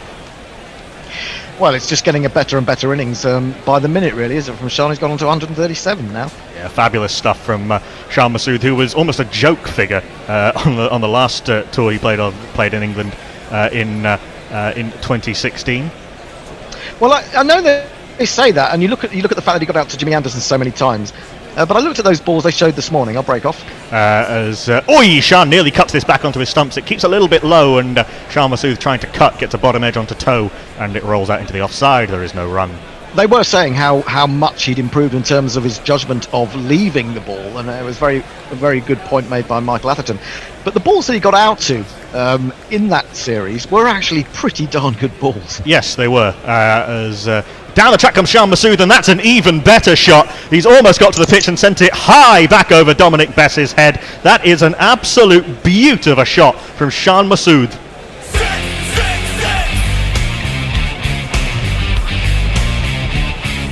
His second 6 of the over, and indisputably the shot of the innings. That went high. It went very high, and I thought it had gone too high at one point, but it also went long. It's a cracking shot. Oh, magnificent stuff, almost into the pavilion. Owen Morgan 6s, where you think they may have gone high, and then you have another look and they've gone over the stand. Yes. Yes, there was a bit of that the other night. Beautiful full free swing of the bat, and he's trying to repeat the dose. I think he might have been stumped on that occasion. I'm surprised they're actually not going upstairs, because I thought Shah Massoud had lifted his back foot there on that occasion. It was taken by Butler. It bounced a little bit, and Butler took it. No, he was. I don't think even if MS Dhoni had been behind the stumps, there would have been a stumping chance. Shan did really well, considering he completely lost his shape on the attempted slog down the ground to keep that foot planted, getting a little bit carried away. Well, he's giving us some indication of how he rates the number 10 and 11. Certainly, yes. And he will try and get a single off for one of the last 2 balls of the over. No, he pushes the fourth back to Best. There is no run. Cue the field coming up. I do think with these bizarre little changes in impetus, it's creating an absolutely fascinating test match for us, isn't it? Oh, we've seen. There's rarely been a non-fascinating test match in England over the last few years. We've been spoilt rotten, really. Yeah, it's great. As Bess is in last ball of the over, hang the single, down on one knee goes Shan Massoud, and doesn't quite get all of it. He did get under this, but one bounce, couple of bounces, roll 4. He steams to 147, does Shan Massoud. End of the over, but Shaheen Shah Afridi will have more fun and games facing Jofra Archer. Tremendous stuff from Shan Massoud, you've got to say. He's batted extremely well. Some more tweets. I'm getting a bit behind. The tone for this whole session set by England bowling dross for the first 5 overs after lunch while they were waiting for the new ball. Totally loosened the grip, changed the balance. Neymar Butland says, learning how to fine-tune hot mic. Get your device to listen to the telly, then your phone can sync to it, but you have to redo this from time to time. It's like a marriage. Sync up to what your lady is saying from time to time, or your man, I suppose. What's with the weather in Manchester, says Dutch Bird Kate. 31 degrees centigrade here in Utrecht. Netherlands under 18 are playing the Netherlands under 23. Some very promising players on show. That's good to know. Full delivery, and Shaheen Shah Afridi plays what I'm sure in his head was a cover drive, but he misses it completely side off stump, and there is no run. Archer appeals in the vague direction of Richard Illingworth, but nobody else is bothered, and there is no run. Anna Forsyth puts forward the opinion that Butler is an average to good wicketkeeper that has the yips. What do you do mid-test match to help him? Do you practice before play? Do you just tell him he's a very special boy and hope he turns it around? She says, I'm not joking about that option. Well, I get the feeling that Ed Smith may be telling him on a daily basis that he's a very special boy, but it's not really working for him. Outside off stump, and that's a decent shot from Shaheen Shah Afridi. Gets the full face of the bat on it and takes a single 2 point. Shaheen Shah Afridi, before the start of this test match, had an average of 4.2, admittedly only from 12 innings. Highest score of 14. First class batting average of 5.43. He looks better than that, I have to say, actually. I wouldn't put him down there with the Chris Martins of this world. He's got an ODI batting average of 21. Admittedly, that's mostly through a high score of 19 not out. Steve, who's called Juju Simba 7777, has a point of view about Jos Butler. Says he better be gone by the end of the match. Should have gone a year ago. Smith and Silverwood have zero credibility. Keep picking him. He's not going to be dropped by the end of the match.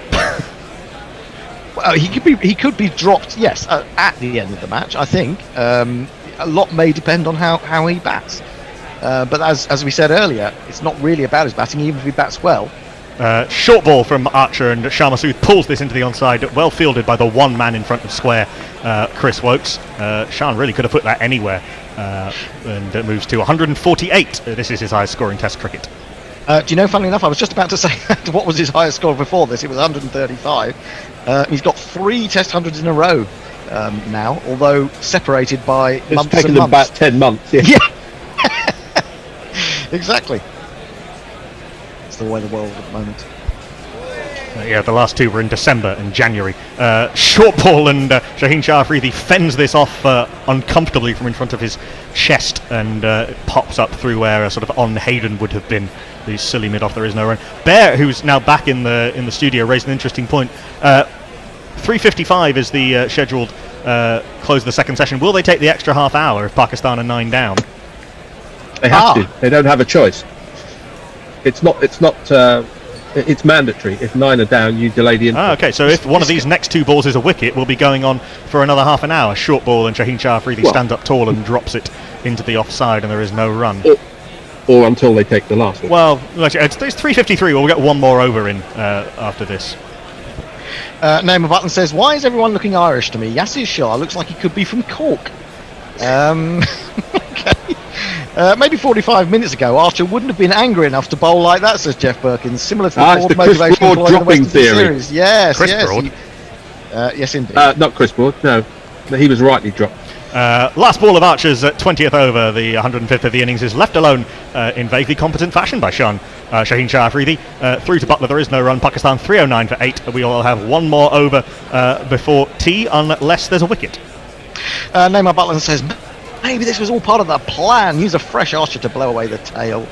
Possibly. Jeff Perkins says, Archer taking very literally the old boycottian maxim there, adding 2 wickets to the score. Very literally indeed. Neymar Butland comes back and says, if you take off Jimmy and Broad during the game, then you have to bowl Archer. It reminds me of the scene in Moneyball where the manager cannot play a guy at first base because Brad Pitt traded him to another team. I've never seen Moneyball, but I suspect that you have not, Fred. I have. I'm trying to remember that particular episode. But, yeah, you can't play people at first base if you have traded them to another team.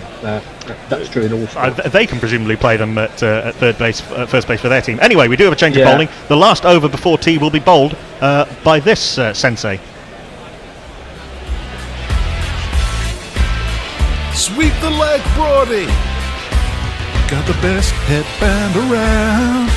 Something has got to keep her down. Got the best headband around. Your ego ain't gonna be kept down. Got the best headband around. Even though your hair is thinning now. Stuart Broad getting the role normally reserved for an off-spinner, bowling the obligatory over before a session break. Please God, not Root. The field is pretty spread to Shan Masood. There's a slip and a gully and a couple of sort of short catching men in the mid-on and a mid-off, but there's plenty of gaps, and Shan drives this up to mid-off. There is no run. The sweeper's back on both sides. Yeah, it looks like they're prepared to give a single in certain areas to Shan Masood and have a go at Shaheen. But, I mean, you've got to keep on trying to get batsmen out, haven't you? I mean, the concentration level that Shan Masood has had to invoke in this innings has been enormous. And so he must be a little bit mentally tired. Those 2 sixes would suggest not, but you would think so. As Broad is in full and turned by Shadab Khan, Shan Masood into the onside. He wants 2. Shaheen Shah Afridi was very slow responding to the call, but they come through for the 2, and Shan Masood brings up his first test score of 150 off 311 balls for Shan Masood. Fantastic work by him coming back to the scene of where he was so tortured by James Anderson. 17 fours and 2 sixes. A marvellous innings. Yeah, it's been great. It's been a real lesson in how to construct an innings, I think. In many ways, the perfect opener's innings against England in these conditions. Broad into Shah Masood, who stands up tall and punches this to mid-wicket. There is no run. I'd also say there's been a noticeable relaxation, a noticeable ability to play the ball, I don't know, with more relaxation than he did before he got to his 100. I mean, getting 100 may do that for you. It just gives you that little bit of confidence, and it just sends you up maybe into the zone, which is where I think he is at the moment. He's batting so well. He's definitely looking more controlled about even his defensive shots. I think that's absolutely right. Broad in, 4th ball of the over, pulled, and Shan is taken hard on the shoulder. I think he was through the shot a little bit too early. In fact, hit him just not quite on the point of the elbow, but sort of on the fleshy part of the elbow. That's already raised a bruise that we can see, or a cut, and there might be a little bit of attention here to Shah Masood, certainly during the innings break. Ooh, not very far away from the point of the elbow. That looks nasty. Yeah, very nasty indeed. If he took that right on the point of the elbow, I don't think he'd be able to bat for about 20 minutes while he waited for that to just the numb tingling that he would have felt. But I think it was just slightly above that, the point of the elbow. Still pretty painful. And he's going to have treatment for it as well. Yeah, here comes Cliff Deacon, the Pakistan physio, accompanied by Sarfraz Ahmed, who's now reduced to running the drinks.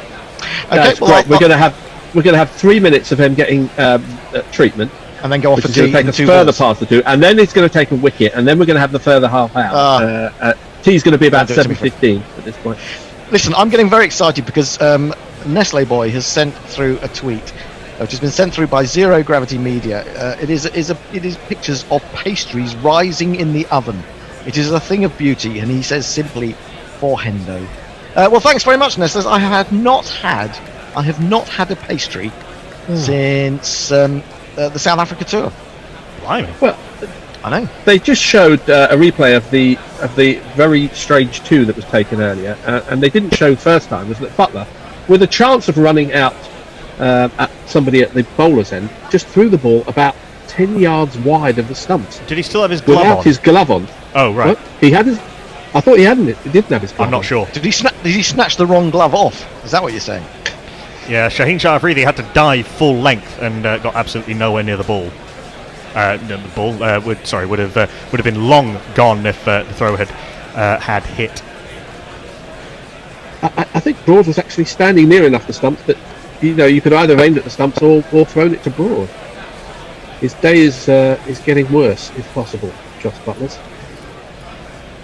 So he doesn't have to bat tonight. Shan has been patched up. 2 balls left of this over and this session. Unless there's a wicket, that's a very authoritative pull shot, just steered around the corner to a rather weary Jimmy Anderson at long leg, who lets it roll through his legs. Luckily, Dom Sibley recognised that Anderson's energy levels were flagging and comes round to back it up, meaning it's just a single. And perhaps unwisely, Broad will now be allowed to bowl at Shaheen Shah Afridi for the last ball of the session. In fact, they must have come through for 3. They used to say that the wicketkeeper sets the tone for the fielding team. That might be what's going on. Possibly. Just the single taken. Shan to 151, Shaheen on 1, and now everybody comes up. We look at the pained expression of Joss Butler. It's not as pained as our expressions watching him keep wicket. Yeah, I think maybe we are just lumping too much onto the shoulders of Joss Butler. It's not his fault. No, he's not going to say I'm not playing. Last ball of the over and possibly the session. Oh my lord, how has that not got through?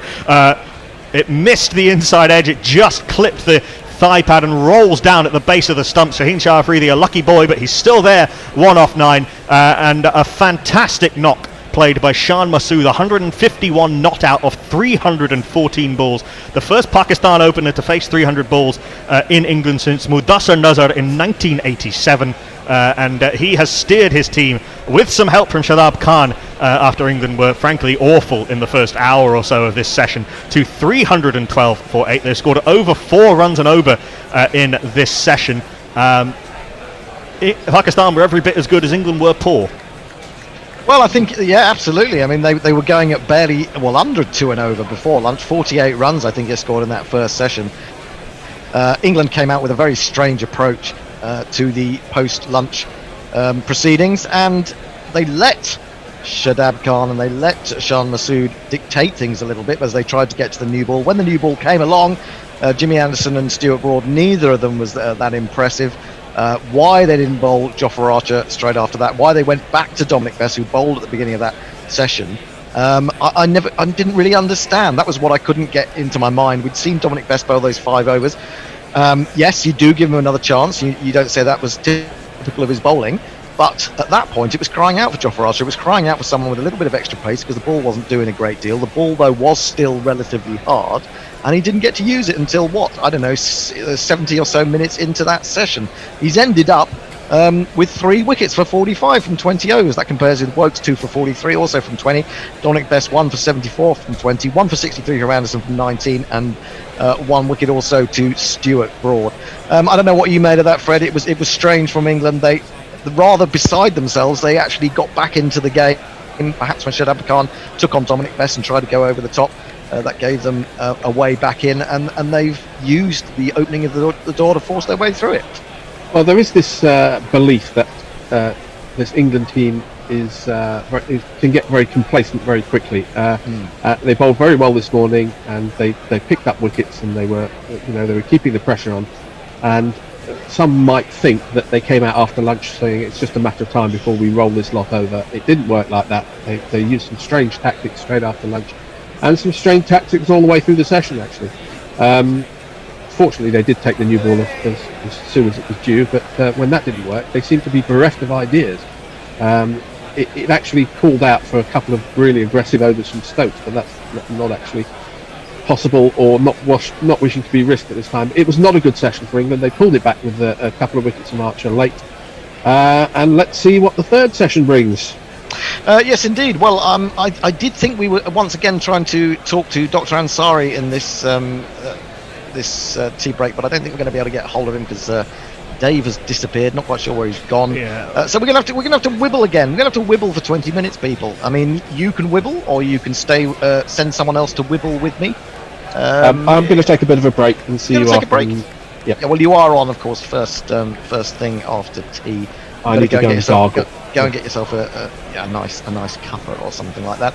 And of course, Scythe says, I know the T20s aren't for 3 weeks, but I'm still in favour of this option. And this was an option that she put forward during the third test against West Indies. She said, not to jinx him, but wouldn't it be wonderful if Butler got a ton, didn't even stay for his teammates' applause, just said, that's my time, got in his car, drove straight down to the Ageas Bowl in time for a hit. Yeah, we'll possibly get on to see that. Leah the Witch says, Joe looks on in envy as Sean completes his triple rotary.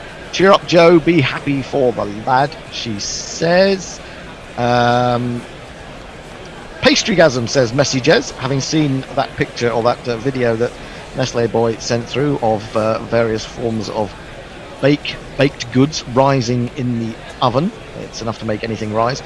Gits and Grats, well, he gets away with it here, but when I read the first part of this tweet, I was a little perturbed. He said, Hendo does remind me of a pastry. Every time I see him, it makes me want to turn over. And then he says, in brackets, obviously this is a joke. It's because he's filling and delicious. So you just got yourself out of jail there, Grits and Grats. That is mainly it in terms of tweets for the afternoon session. Let's have a little look back. What do we think is Pakistan on a par score or more? What do you think, Knackle? I think they'll be very happy with having got to 300, particularly from, as ever, the caveat from where they were. Having been, what were they, 170 for 5? They were 176 for 5. Yes, when Mohammad Rizwan got out after an innings that I don't think does him full justice from what I've seen of him. But then, really fine work from Shadab Khan and Shan Masood, and the fact that Shan, having had such a poor record in England going into this series, has come up trumps with this magnificent innings, will have given the rest of the batting order a huge amount of confidence. It might be good news for Azhar Ali, who is horrifically out of form in the last couple of years, and they've given their excellent bowling attack and their well balanced bowling attack something to bowl at. I don't know about you, John O'Gordon's joined us for some tea time wibbling, and he'll be on after tea as well. Jono, what do you make of? We've talked a bit about England, but let's talk about Pakistan. What do you think they'll be happy enough with their work? I think. I mean, I've been off giving Toby Tarrant throwdowns mostly. Oh yes, how's that been going? But yeah, I've just come back, and obviously, I mean, fair play to Shan Masood. What a knot! Just to come back and see him get 250 not out is amazing. We were saying on comms earlier that he did the hard work yesterday. He put a real session of graft in this morning in the morning session, and you know what? Fair play to him. You've got to congratulate lads when they get through the tough times and then cash in. Good on him. Well, that's what you expect to see, isn't it, from a good opening batsman, someone who really doesn't come out and blast everything from the word go, but has a little look at the bowling, sees the shine off the first new ball, in fact sees the shine off the second new ball as well, and then has the strokes and the confidence by the time he's got to over 100 to play some of those shots that he played just before tea. I saw a couple of those sixes off Don Bess. He's obviously seeing it like a watermelon now, isn't he? And or a massive donut in our case, and I was going to say, I imagine that I was wondering whether you ever see the ball like a watermelon, or it feels like a watermelon in your hand when you're trying to bowl. Sometimes more the latter. Occasionally, on a very good day, it looks like a donut when I've got a bat in my hand. But other than that, it's got a hole in it. Hey, are you sure it's watermelon and not a honeydew melon? Oh yeah, good well be. But yeah, I think Pakistan are going to be incredibly happy. I think I don't know how much it's turned this afternoon for Don Best, but I think the two leg spinners are going to be licking the lips for the opportunity to bowl on a pitch that will continue to turn more and will always bounce as it does at Old Trafford.